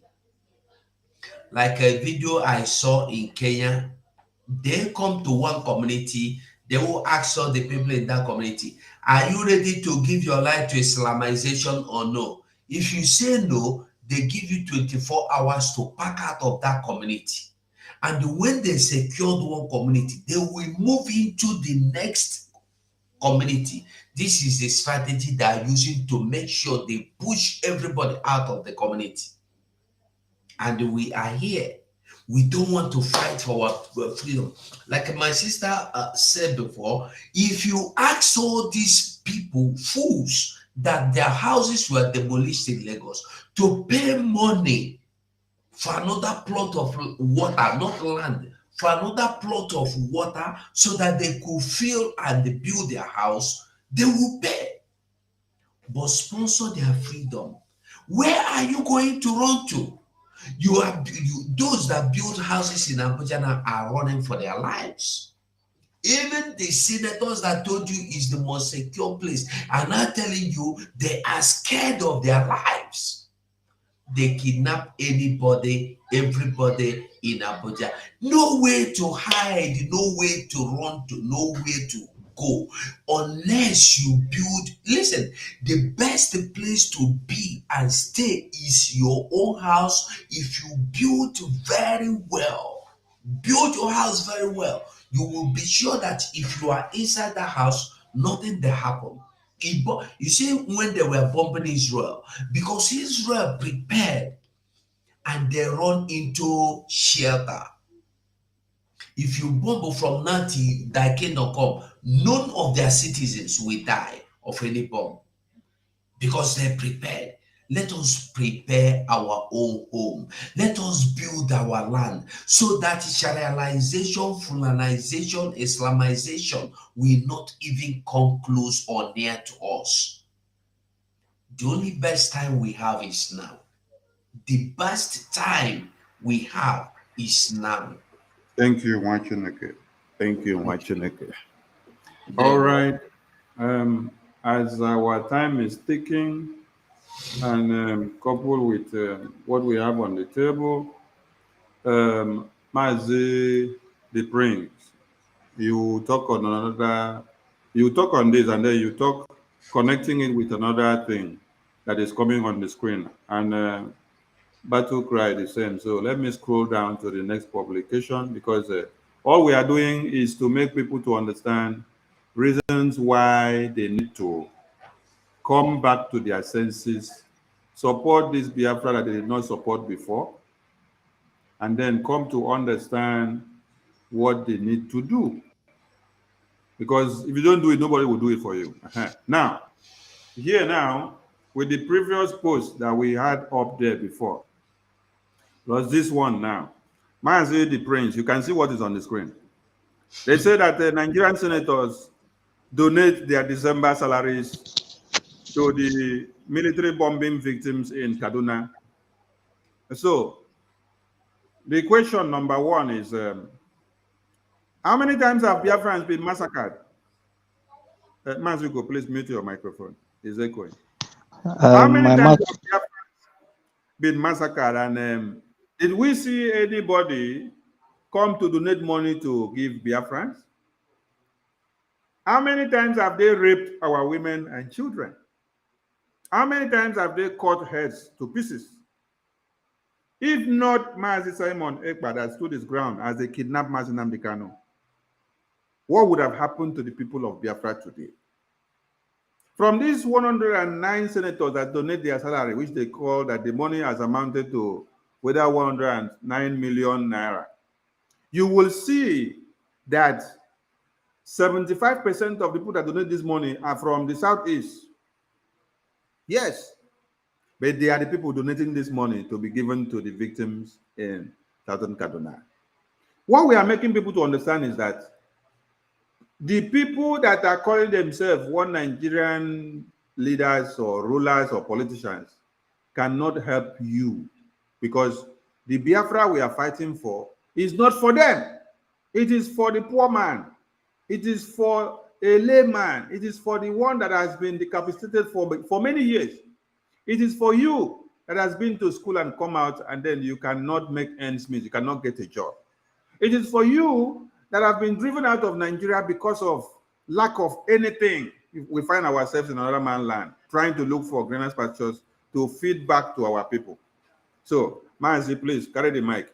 Explain and connect the dots and let people understand from the post of the president of one Nigeria and from the reactions of the senators in the Senate to the people that are massacred in Kaduna, comparing it to the people in the East, in the Biafra land, and then make them to understand the reasons why they need to come back to their senses to support Biafra. Even if they don't come to support Biafra, Biafra will still come, because we have come this far without their support. But we want them to wake up from their subconsciousness. Carry the mic, Mazi, the Prince. Thank you, my minister. Am I coming out clear? Yeah, very well, very well, very well. All right, my minister. As you go, I greet you. I greet you, my sister, and everyone on the studio. You see, I want at times when I look at our people, the way they behave and the way they think, I cry for them. Because when you look at someone and cry, it doesn't mean that that person is doing well. It means that, oh, this person have wasted himself or herself. You see this thing that is written up here now. Nigerian senators donate December salary to military bombing victims in Kaduna. Nkpa massacre, MNM massacre, Aba massacre. Even the people that was killed by Peter Obi, nobody knows that they exist. Even our people that were injured in this selection they did in Lagos, nobody knows that they exist. Look at what happened at Izombe. Nobody talk more of donating. Just like my minister said, if you go and check very well those that donated this money, all this Efulefu from southeast, all this Efulefu from this Biafran land are the major people that donate this money that you are seeing here. Because they feel when they donate this money, they will be relevant, they will be recognized. They will see them as people that are fighting for one Nigeria, one Zogilia, not knowing that they are digging their graves. And I want to tell our people that are in Lagos, just like our sister said, some of them that are building there, we are destroyed. If we ask them to pay for them to take that place and build again, they will pay again. You can see one man crying on the video that his house worth 300 million. But if they ask him to pay and build again in that same place, he will pay and start building. That is somebody who is in the grave, not knowing that he is in the grave. If you ask him now to pay ordinary 5,000 naira every month, 1,000 save for our liberation army, he will tell you go to hell with your liberation army. Whether they whether they contribute 1 naira or not, those people that feel that they have that money, Biafra will come. Whether devil likes it or not, Biafra will come. I see, anytime I look at those people, even my own uncle, any of my friends that is among these zoo elected people, I will look at them as the person as a foolish human being, somebody who has no brain, who has no sense. Why? Because you that is elected, you swear an allegiance, an oath to somebody, not to make your own land to be vibrant or to bring progress to your own land. While the person you swear allegiance to is making everything possible for his own land to progress. Is it not foolishness? That is foolishness. My minister, I don't have much to tell our people. The only thing I want to tell, whatever you have, that is what I want to say. Whatever you have, put it on that our pause where we support our BLA, BRF, and BDF, all our arms wings. Put it there, whatever you have, just drop it there. You know, when our Prime Minister took over, So many people called him names. They do so many things. Even my own brother do so many things. I look at them and I laugh because whatever my spirit tells me never fails. I stick to our prime minister till date, and I will continue till the kingdom of God come on Biafra land, because this is the kingdom of God that will come. Catholics, they started praying for this kingdom of God to come before I was born. They are still praying for that kingdom to come. And they did not know how the kingdom is like, how the kingdom will come like. They have never for one day asked, this kingdom we are praying for it to come, how is it going to come? What is the plan for this kingdom to come? And who is going to bring this kingdom? Because we are told that the Savior will come at night. The second coming of Christ is to do what? Is to take his own people to heaven. But he told you to pray for the kingdom, for his kingdom to come on earth as it is in heaven. And you have been praying. That kingdom, you don't know how it's going to come. And somebody is now working assiduously to make sure that the kingdom comes. You that is here, knowing that do not know how and when and who is to bring the kingdom, and somebody is telling you this is the kingdom and we are fighting to get that kingdom. This is your own duty for that kingdom to come. You refuse to perform that your own duty. You say it's not the kingdom.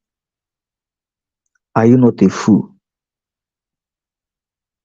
But we that stand and fight for this kingdom, we will get this kingdom. The same Bible says that the kingdom suffereth violence, but the people that will take it is people that are violent, very, very, very violent. Violent people that will take it. So we don't need to use kid glove and treat the kingdom of Satan, the kingdom of evil that is Nigeria. We have to use violence, just like our PM is using it for them. That violence is what they want, and that is what they need. And they are seeing it now. Before now, they are telling us that if whatever we want, they will give us. Ahmed said that Nigeria belongs to them. Whatever they say is what will go. That they cannot vote for anybody that is not working for their own good. But today, their mouths have changed. They are begging. We are just starting. And very soon, they will know that we are 100% ready. This idiot said, if it is war, that they will give us war. That Nigeria will not. I tell him, we are already at war and we are ready to fight it to finish. Because our leader said, we will fight this war if it is only one man and one woman, or even one woman or one man that remain in Biafra, they will continue. But the main point is that Biafra must come, and Biafra must come. Thank you.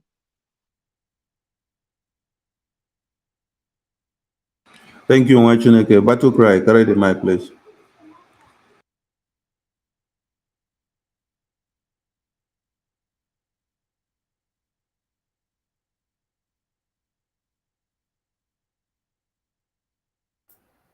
Battle cry, we can't hear you. Are you there? Yeah, I'm here.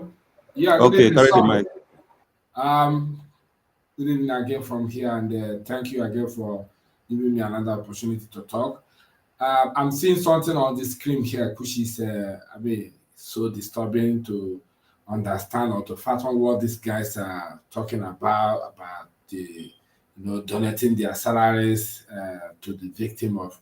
Is it the duty of government functionaries to compensate the victims, or the duty or responsibility of the government itself, the government that is ruling the country, that bearing the negligence of the army bombing operation? So this is something that are they trying to say that the person in question, whose government has played a role of military negligence, of attacking his own citizens, unjustly, is not able to talk or to deliver a word. What is the meaning of this donating? How much do they have? Who is going to account this donation of their salary to the victims? Like you said before, I wouldn't be surprised if is the Southeast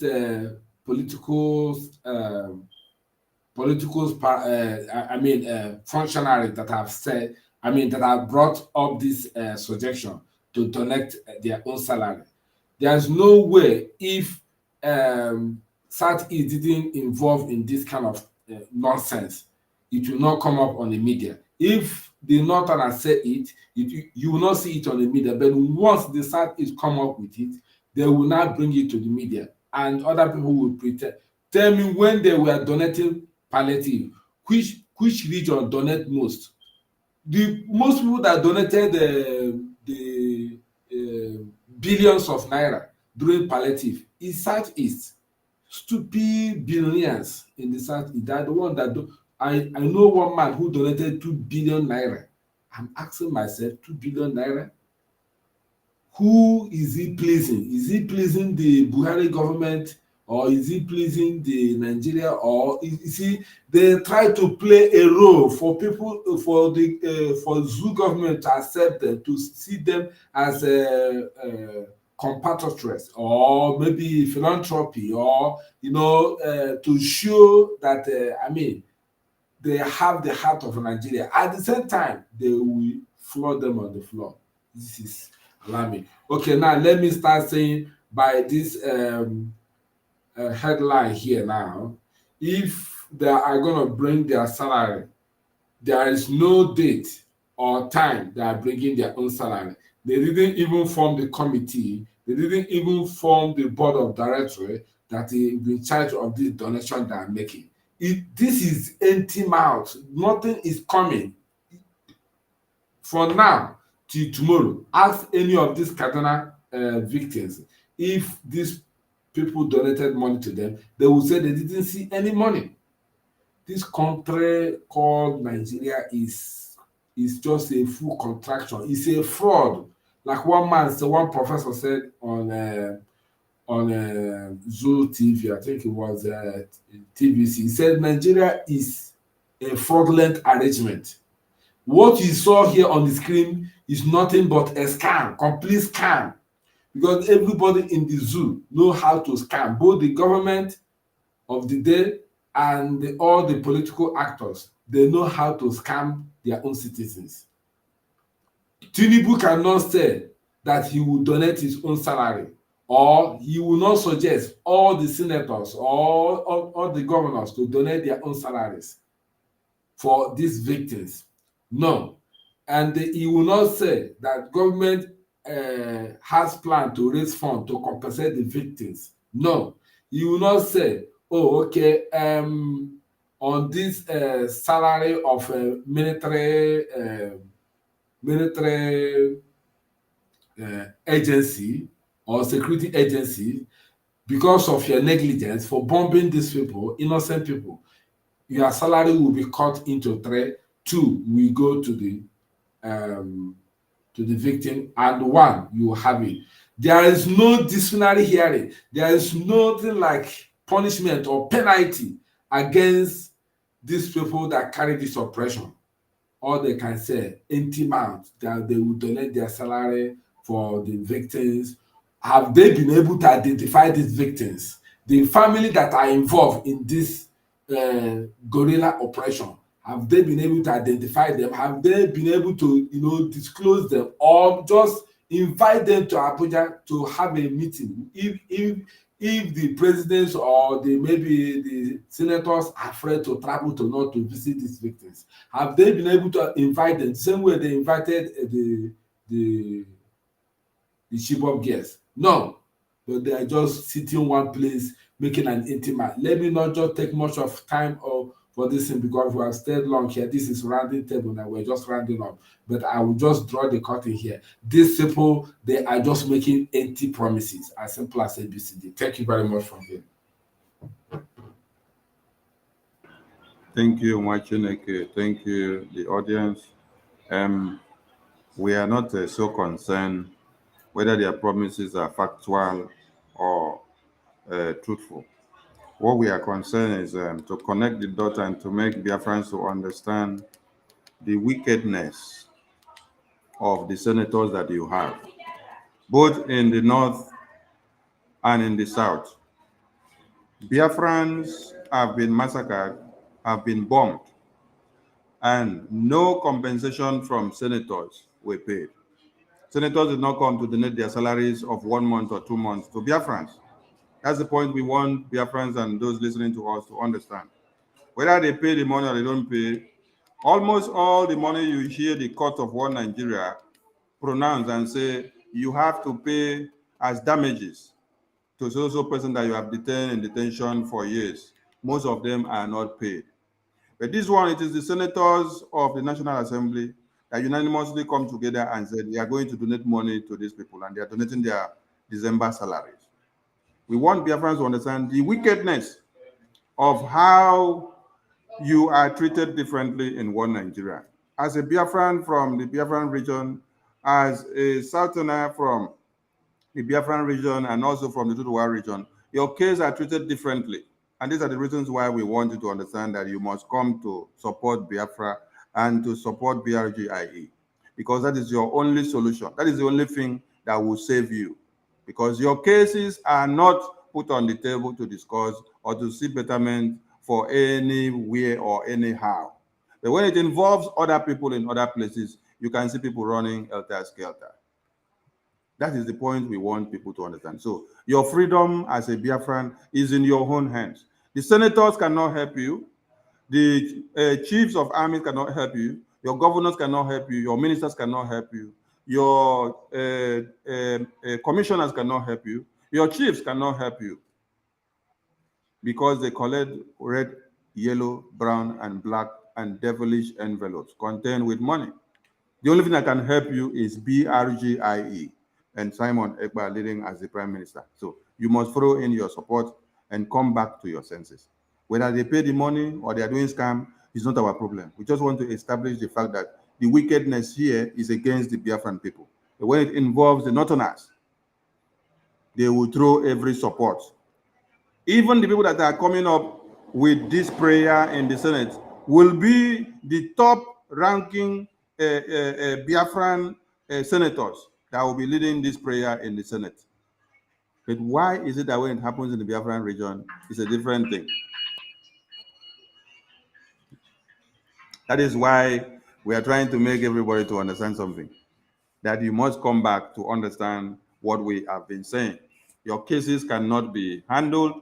Your cases cannot be given preferential treatment. It is only you as a Biafran that can speak and can bring your issue to the table. That brings us to the sit at home, which is to flog one Nigeria and to make them to understand that we are in for freedom. So, now, Mazi Ugo, I hope we can see this thing on the screen. So, please, do well to explain to Biafrans point 1, only point 1. Another person will pick point 2 and explain to Biafrans the point-by-point reasons why we are embarking on the sit at home. Pick the first point, Mazi Ugo. Okay.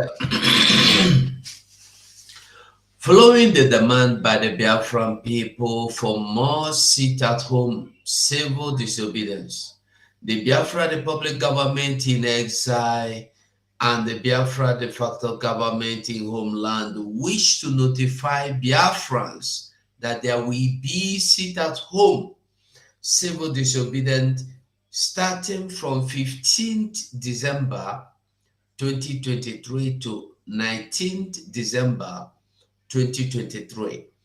The sit-at-home is for the following reasons. 1, demand the immediate and unconditional release of Mazi Nnamdi Kanu, who remains illegally detained and who remained illegally detained at the DSS dungeon, and his next court date is on the 15th of December 2023.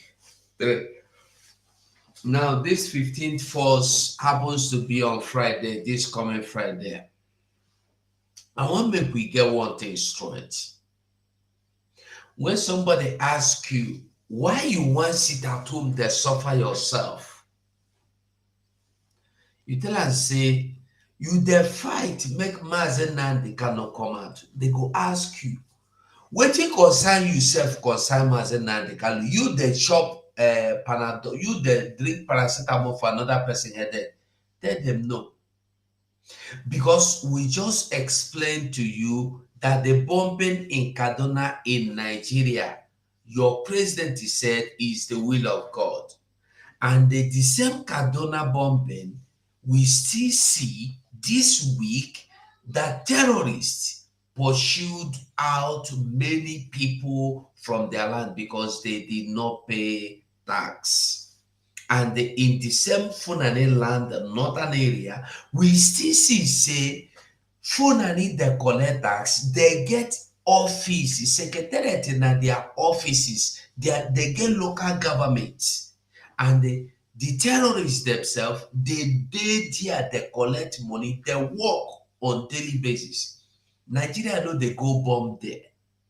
Now all these things, Mazi Nnamdi Kanu, they fight, make you no come your land.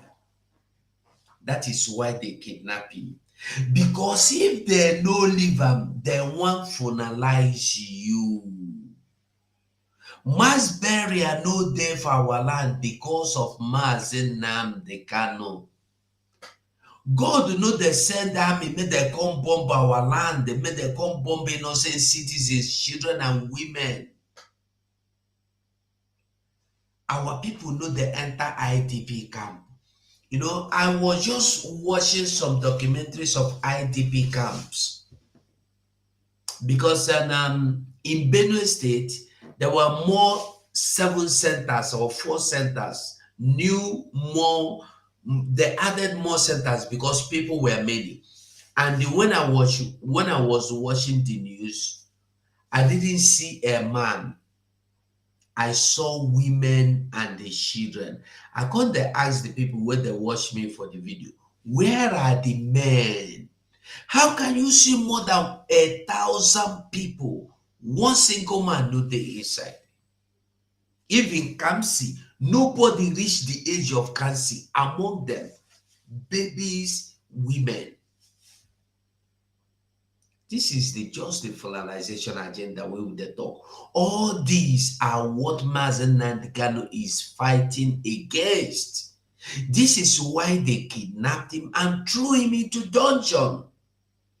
Now, whether it's in DSS, so like Ohaneze and some governors are gathering to say it is better you keep him in Kuje. We are not demanding that you remove him from DSS and put him in Kuje. We want him free, total freedom. Then we want make him be. We no want conditional freedom. No, we no want bail because he no do anything.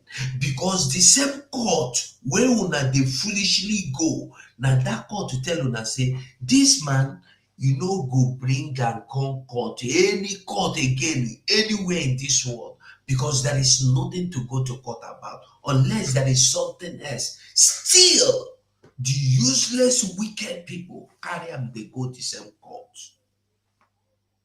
Tell them say, Mazi Nnamdi Kanu is like the breath we need to live. Thank you, Mazi.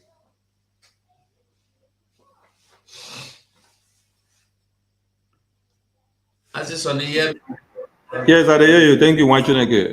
Ada Biafra Betty, you have to deal with the second point. The second point on that memo. Take the second point and deal with it, please. Thank you. Okay. Hello, my people, once more. Please just give me 1 minute before I carry on. You know, when the other point where the president of Nigeria said that it is the will of God that the bombing took place, I'm saying that he is very correct, because as long as they are holding Onyendu, God will never allow Nigeria to know peace. So, in dealing with this second point, the demand from our prime minister, you know, from the zoo government, based on what is coming up, one of them is to protest against Nigeria being officially addressed as an Islamic state by the United Kingdom government, as recently pronounced by the UK Secretary for Foreign, Commonwealth and Development Affairs, Lord David Cameron.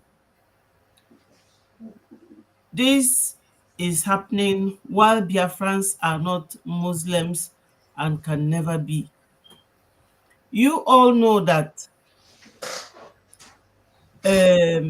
Nigeria, after the war, we have all been living together with one another. They say no victor, no vanquished. Nobody cared about Christians, what we do. Nobody cared about Muslims or Judaism or any other religion or traditional religion until 2015, when the Islamization agenda man Buhari came in. That was when all these problems started all over again. And that goes to show anybody that this had been the idea of these people, their agenda, very hidden then, but it is no longer hidden now. You know, my dad told us that these people, when Usman Danfodio came to Nigeria, this has been his agenda. And he was killing and coming down to middle belt. That's like Kogi and Plateau State, all those areas. And these Kogi people waged them. And Usman Danfodio killed a lot of their men. Otherwise, they would have come down like they are in Kwara State now. So my dad told us this story, that people from Kogi, they lost all their men. So people from Igbo land had to go and pregnant their women to have men again.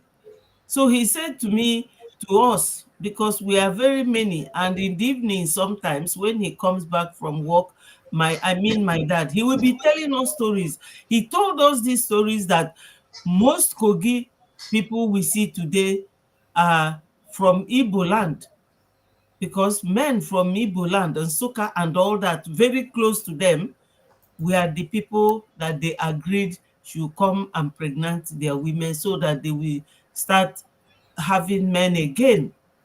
So sometimes when you look at these people, they will look at us, but I'm only digressing. But it is good to point at that, to let us know that these people have had this agenda ever before now, and they are coming to rub it on our face, you know.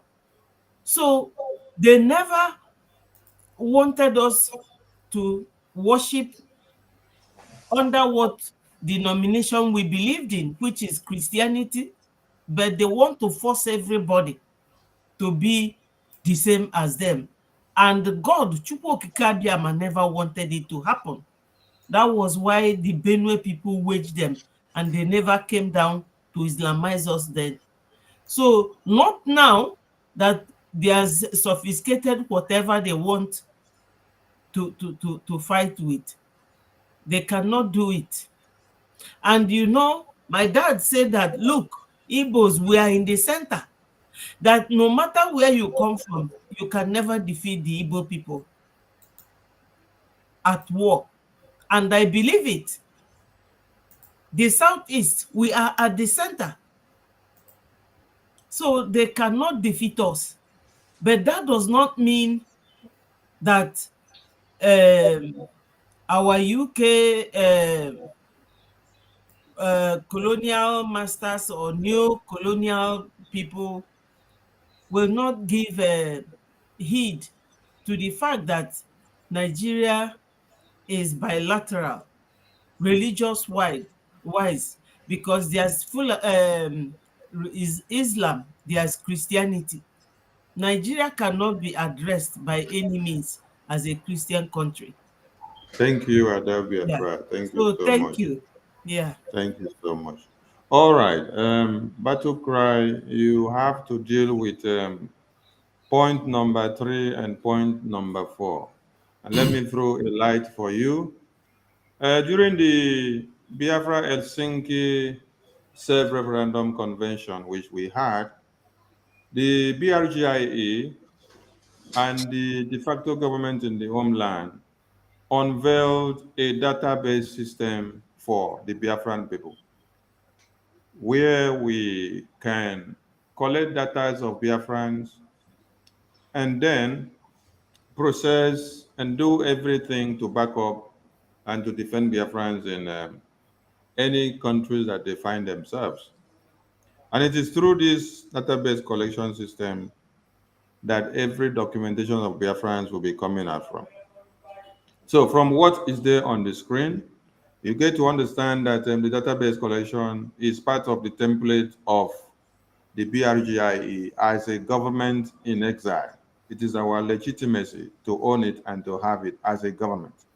So you're going to make Biafrans understand as a point of order, point number 3 and 4, you will deal with that and explain to Biafrans in line with the ordinances of the sit-at-home of 15th to 19th of December 2023, part of the demands. Thank you. Thank you again. Biafrans, you see, it is important that we knew that in every organization or movement, there will be a leader. We thank God that we already have a leader who is projecting all these things to us, the Prime Minister himself. And we all know that the Prime Minister operates digital, it's not analog. For him to come up with this idea in preparation of Biafra government data collection by Biafra self-referendum, that one alone comprised of digital network. So he came up with an idea of to digitalize Biafra. This is not the issue of when you say you want to go and vote, someone will say, take a paper, sign, and thumbprint, then you go. No, this one is not all about paper or maybe some kind of documentation manually. No, there will be a documentation, but documentation must be digital. Digital in the sense that when you doing anything about database, you have to be electronically. Electronically is that when someone do something here, when you go to the government server, you will see what that person did. Anywhere in Biafra land, anybody commit or did anything, the information must be shown on the data on the central database of the country.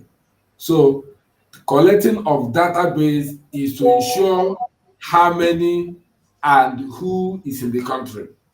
Database has to do with your age, your father, your mother, your siblings, your wife, in fact, your family, all about you. That's what the collection of database to know who is who. This one is not a matter of migrating Janjaweed from Senegal or maybe Senegambia.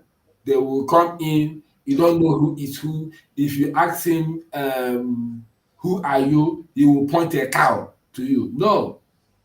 Once you catch somebody or you ask anybody, who are you? When the person says, why are you laughing? Yeah, I'm saying the reality because we here in diaspora we're bringing, technology, the way of civilization, so that nobody mess around, nobody comes in, say that his forefather come into the country or come into the Biafra land 1804, blah blah blah. They start jihadis or they start what do you call it? Uruka. No. It's not going to happen. Even to do your own business in Biafra land, it must be digitalized. It must be in the database. It must be in the national server. So that business, once it's registered. It's not going to be analog. That is in preparation for government data collection of Biafrans and followed by Biafra self-referendum. That was what was declared and projected in Finland during the Biafra self-referendum. It was said there, it was declared there, and is now on public domain that such has been declared. And that's how we are going to take it and move it. So Biafrans, we are on a good shape. If the Biafra Prime Minister have said it, it is on record, and such has been proposed. The proposal is bringing to us is what is up to date according to the modern days. It's no more like zoo where people do anyhow. Somebody can even kill a 3 years old baby and nobody knows when that baby was born or maybe actually how old it is. They might just give us a figure, maybe it's 3 or 4 years old, but such a thing, we need full information so that once we track it, it will be on record. And number 4 here is telling us to further put the world on notice that Biafra are taking their future into their own hands. So taking your own hand, you have taking the country by your own hand to determine your own future.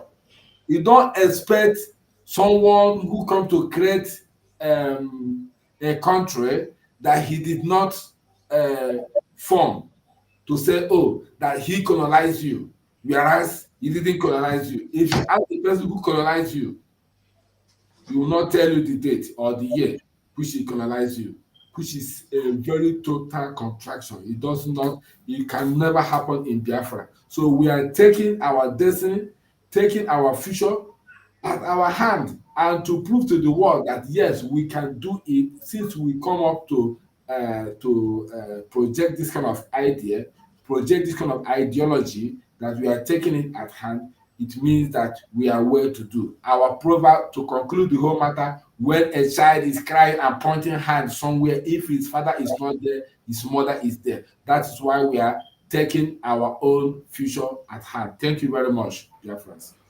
Thank you, Wachineke. Mazi Prince. You will have to deal with point order 5 and 6.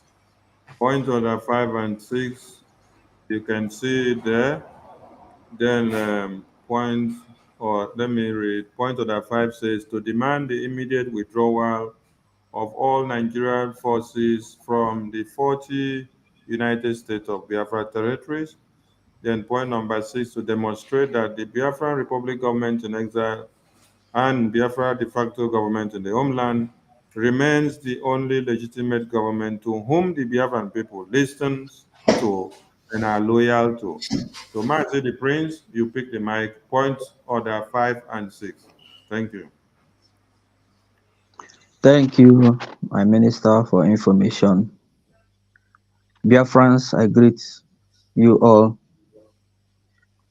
The number 5 in our sit at home that will start on 15th to 19th of this month of December.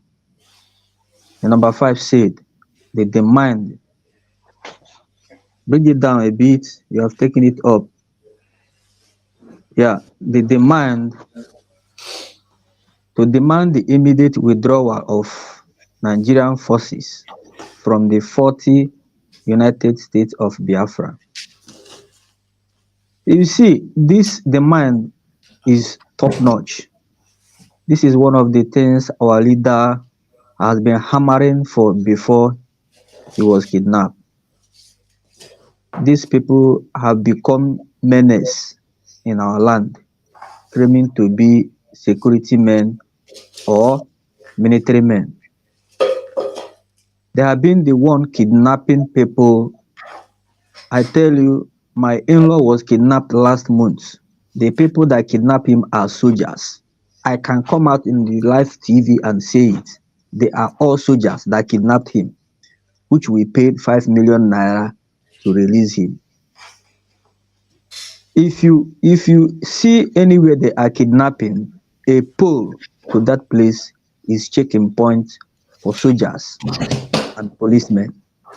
And those checking points, they stop our people and correct some of them 100, from 100 to up. Some 5,000, some 1,000, some 3,000, some 500, some 500, 200, 100 naira. They don't collect 15 naira. When you give them 15 naira, they will give you slap. That is bigger than 15 naira.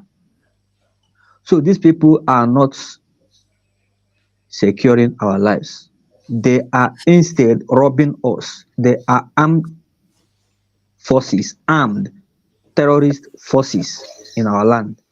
So the previous state they are guiding is Nigerian state, which are no more. We have digitalized them. They are no longer in existence. What we have now is United States of Biafra, which we don't need them, and they need to leave our states and go to Nigerian state. They can go to Abuja, they can go to Kaduna, they can go to Lagos, that is Nigeria. But here in Biafra land, we don't need them. That is number 5. Then number 6, to demonstrate that the Biafra Republic government in exile and the Biafran de facto government in the homeland remains the only legitimate government to whom the Biafran people listen and are loyal to. 110%. In Biafra land, which I am today, nobody listens to any governor. Whatever they do, you see them doing, they do it by force. They force you to do that which you don't want to do. Like terrorists, you don't want to pay for tax to go to farm. They will chase you away from your farmland, from your homeland, they will chase you away.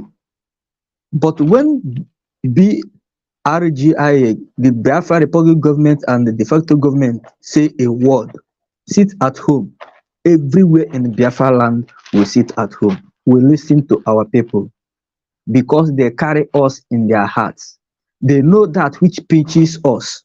We wear the shoe, but they know where the shoe is pinching us. We that is wearing the shoe don't know where it's pinching us, but them knows where the shoe is pinching us because they understand all these things more than we do. So the Biafran people listen to Biafran Republic government in exile and the de facto government in whole land. That is the legitimate government we listen to. Every other thing you see that is happening, that is not Biafra Republic government and the de facto government in the homeland, are by force. They force people to do it. That is why you see whenever they are moving around, they go with escort, they go with police, they harass people. You can never see anybody submitting to them, doing something with, because when you do something with anger, that thing does not mean that you want to do it. But whenever the Biafra Republic government says something, we do it with all heart, even though we are not we are in our home, not doing anything. We are happy at home, eating food, doing it with joy because we know what is in front is bigger than what we have passed. My people, this is the only government we have to listen to. Thank you, my minister.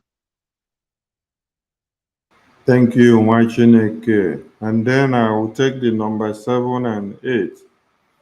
To the sit at home of 15 to 19, which is to destroy everything that has to do with one Nigeria, cut their shields and destroy them to pieces.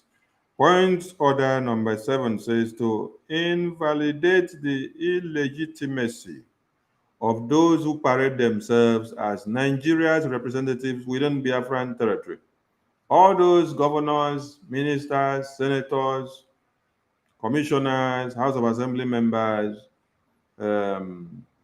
Supreme Court leaders, and all nonsense. All the ones that answer anything, Nigeria, and you're representing the interests of one Nigeria. This sit at home is to send a message to you and to warn you that you should stop parading yourself as one Nigerian representatives in Biafran territory because you are illegal. When we say illegal, we mean you are fraudulent. When we say illegal, we mean you are a thief, you are a criminal, you are acting unaccepted by the people. You are stealing.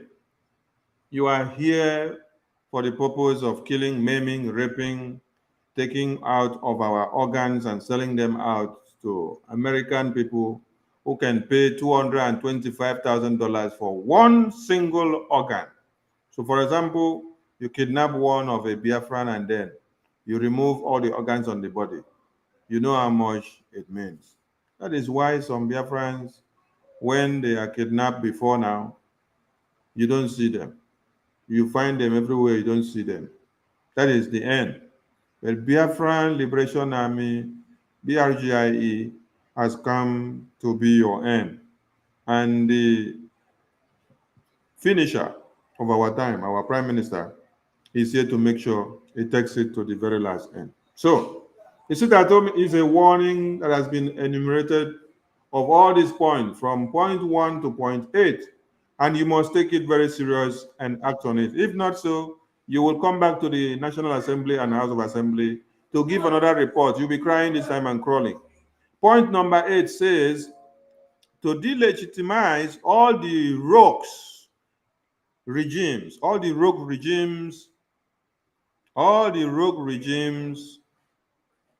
let's go down. The thing increase. Come down. All the rogue regimes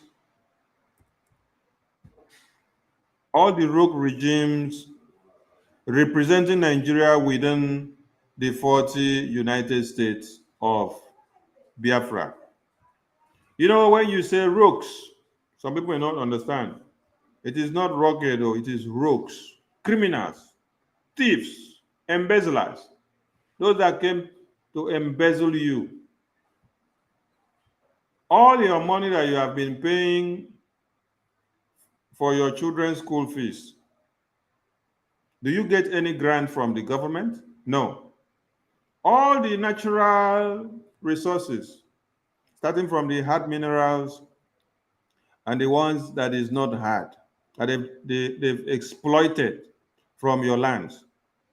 Do you see any dividends of democracy coming back to you? No. That is why they are all rogues. They are all criminals and embezzlers. They come to steal. They come to kill. They come to maim. They come to exploit your lands of all the resources that God has embedded in them. They did not come to explore. There are differences between exploration and exploitation. What the zoo terrorists and the enablers that they have in Biafra land does is that they exploit you. They exploit everything you have. From the last thing, like palm oil that is deposited in your land, whereby you will plant a palm seed and then it will germinate and grow and become a palm tree. From there, you can make ends meet from the oil. They exploit you from that very one to the last one that all their eyes are fixated on, which is the oil and gas that can produce and also power aircraft. They exploit everything.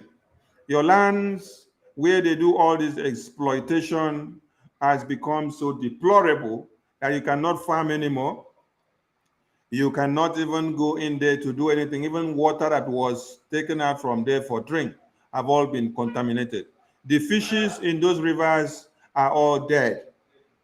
These are some of the reasons why any place you dig in Biafra land, you may likely hit up with oil and gas in the earth crust. And you don't ask yourself why. How come? Is it only in Biafra land that this happens? That oil and gas is spread everywhere in the earth crust? No. The decomposition of the fishes, the seabeds, in the riverine units and in the waters, and where they have used oil and gas exploitation to destroy the lands, makes the seabeds that have decomposed to go into the rocks. At a certain time when you are digging water or drilling water, you get to meet in between the rocks where these decomposed fishes has created oil and gas that sparks out. Some of you may not understand how this comes to be in the chemical arena. This is what happens. When the one that happened in Enugu that they said they were digging or drilling water, at the end of the day, they saw gas coming out and they could not contain the gas. Even the chemical department of the foolish government could not come to know how to harness it. This is how they come to be. When you keep on destroying all the fishes in the riverine areas and in the ponds and the rivers and streams, you don't know what they go out to come to be at the end of the day. So, the dividends of democracy that you're supposed to have been felt, the rogues, the criminals that you have representing one Nigerian interest in Biafra land, have destroyed them all. So that is why we are here to make sure we cut their shields, cut their tails, destroy them all, move them out of Biafra land, so that the Biafran people can take their destiny in their hands, harness all the resources that they have, and then they can in turn speak back to their people and they will see what comes out of their lands.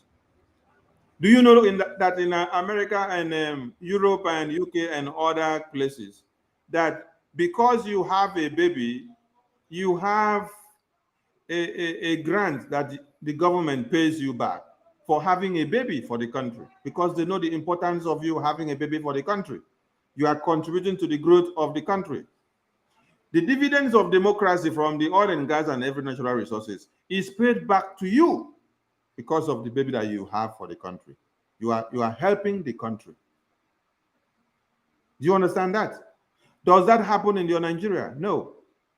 In Nigeria, where they have destroyed everything about you, all the oil and gas money is enjoyed and owned by the politicians who claims to represent the interests of one Nigeria, who can kill you to maintain that positions. But their children, they will take them to America and UK to go and stay and school. While where you are schooling, the place is so bad that even a madman in America, you will not wish to stay in such place. Where you call asylum camp in Europe and America and UK, it is well furnished. It is a place where some of you will even love to stay forever without wanting to go back to Nigeria. Asylum camps in America and UK and Europe. But in Nigeria, IDP camps where your women and children have been thrown into looks like dustbin. Dustbin. Mazugo, sorry, let me open your mic. You go there compare prison. Okay, prison. Okay, you see, prison. Oh, Mazugo, now they tell you about prison. So, prison for here, for this Western world where some of us did. You go even they enjoy prison, say you don't even want to come out for prison to go back. They hear me? But prison in Nigeria, you are on hard labor. 247, you are on hard labor. They go, they tilt ground. They go, they carry iron. They go, they do all sort of things. But prison in America or other Western world, or where they know what democracy is all about, it's like you're going for rehabilitation. They rehabilitate your brain. You stay in prison and you are even learning of new trade. At the end of the day, when you come out from prison, you can even come and start teaching other people that have not even gone to prison what they don't know, because you have gone to learn a lot. They have rehabilitated your brain.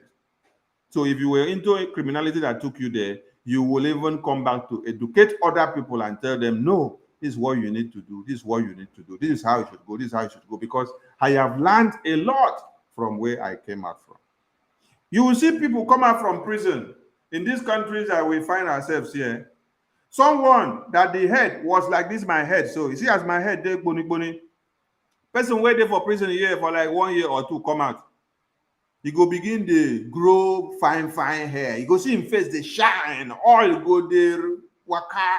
He go look fine past me. He go there like Obama pikin. Where they chop better money, but now for prison I do. But me, why are they outside? I no go find like person waiting for prison come out. This is when you understand what it means to be talking about nation building. You understand what it means, the interest of the citizenry. You know what you are thinking for the people. Not a president that is telling you that for Fulani terrorists to massacre you, that it was the will of God. Not for a president to tell you that bandits taking over your community does not mean that they have taken over, that they are just there to act film. Hey, hello, Mero. So we want people to understand what Biafra is bringing to the table for you and why you must support us to restore Biafra. If you don't want bandits to be doing like this in your communities, come back to your senses and support the Biafran Republic government in exile. The sit at home has come to stay. It is to punish many people and it is to bless many people. It is to bless the Biafrans, it is to punish the enemies of Biafra. It is to destroy the enemies of Biafra, and it is to create the way for the Biafran people. It is to cut the shield and destroy the legs of the terrorists coming into Biafra land, and the governors that are aiding and abetting them, and all the ministers and senators, and the commissioners, the village chief, anything that aids one Nigerian terrorist to the massacre and genocide of our people in one way or another. The sit at home is to make sure that we destroy you. Do not ask us for judgment. Judgment is of God to judge. Our own is to send the people that merit the judgment to go down to the judgment ground. Why? Because you came to kill our women and children. Our own is to do what? Fire for fire, tit for tat. The WOTOWOTO will continue until Biafra is restored. We thank you all, Biafrans. Adhere to every instruction from our PM and do not be a scapegoat. Remember to observe and to continue 1 to 2 kilometers away from every checkpoint, secretariat, barracks, police stations, everything that has to do with one Nigeria. Stay away. That we don't strike a checkpoint today does not mean we will not strike tomorrow. Where it is free for them, I say even today, you may be surprised that in the next seconds, we will strike that place. We don't announce where we are going anymore. So that is why we are telling you to be at alert and stay clear so that you don't become the scapegoat. We appreciate you all for listening to us. We have stayed here for almost 3 hours because of how expansive the topic has been. So we appreciate all our ministers, and we will take one minute to say thank you to Biafrans as we draw the curtain. We start with Mazi Prince. One minute, please. Just say thank you to Biafrans, and then we draw the curtain. Thank you.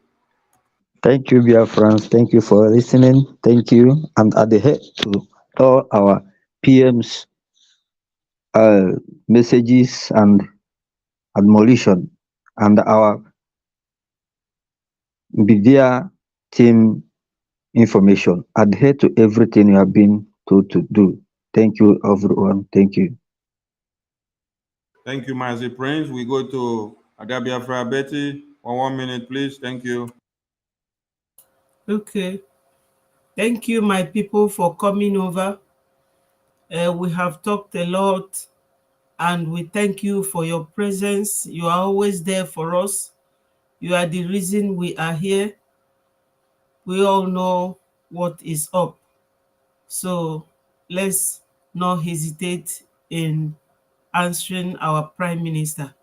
Onyendu will definitely come out. I thank God on your behalf. Thank you all and have a very good evening. Watch me tomorrow morning, my people. Thank you, Ada Biafra. Please, as you're watching us, remember to subscribe to Ada Biafra's channel. I'm going to put the link on the comment section now. So you click the link and go there and continue to watch. Battle Cry, 1 minute, please. Thank you. Thank you. All hail Biafra. Biafra will move. Biafra Republic government in exile. Peace, unity, and equity. We stand. Long live Mazi Nnamdi Kanu. Long live Biafra Prime Minister Mazi Samanipa. Yes, we have come to the end of the show, and I think each of every one of us might have had all we have just said and picked one or two things, and it doesn't end there. What you hear, try to share it, try to dispense henceforth to other people, family and friends to hear what we're saying. So we can't go on and on and on. We have to just hold it as it is now. And next time again, we are coming out with a very big bundle of information again. But for your update, always visit the tweet of our Prime Minister to pick up the latest update there. That is where the center of this media is coming from. Thank you very much from here. This is Biafra Battle Cry Channel TV. Good evening, good morning, and good afternoon, depending on where you are watching. Let's go carry on and bless us. He said, bye. He said, thank you, Machineke. Mazi 247, grab the mic. All right. Thank you so much, Mazi, Sonny, and everyone of us in the studio. Ada Biafra. Why didn't go in a teaching the working in? Thank you. Biafrans, I thank you all. I want us to remember this Friday, the sit-at-home kicks off until 29th, and we must see the change. If you no see change, no stop. We are fighting. We are running. We are trying to keep our lives. We are fighting to survive. We are fighting to live. So, when anybody asks you why the fight for Biafra, if you no fight, you go die. True. If you no fight, you go die. I must say thank you so much and good night from here. Thank you, Mary. Thank you to all Biafrans. Thank you. And from us from here, we see you on the other side. The Ada Biafra's channel again. No. Yeah, it's Betty Ford I've given them the link. Please, my people, try and follow me. I've given them the link, so they'll just click the link and then go over there. And we must continue. Thank you so much. Thank you. Thank you.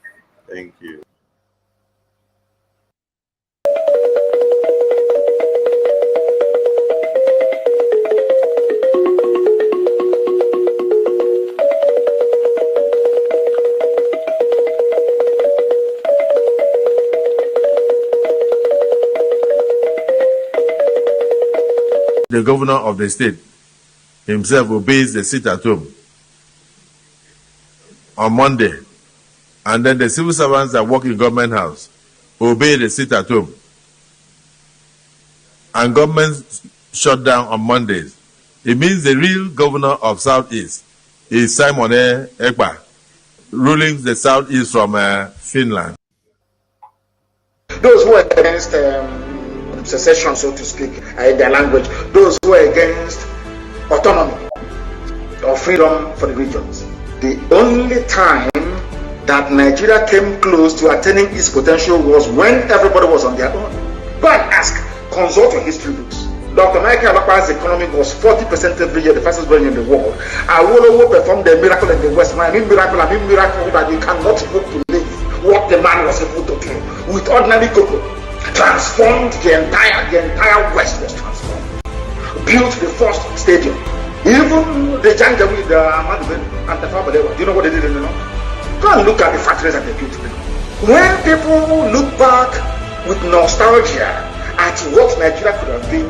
They were looking at Nigeria when the regions had their own government, when the regions had their own embassies abroad. These are the things they don't teach you in schools. But if you are fortunate to be listening to us,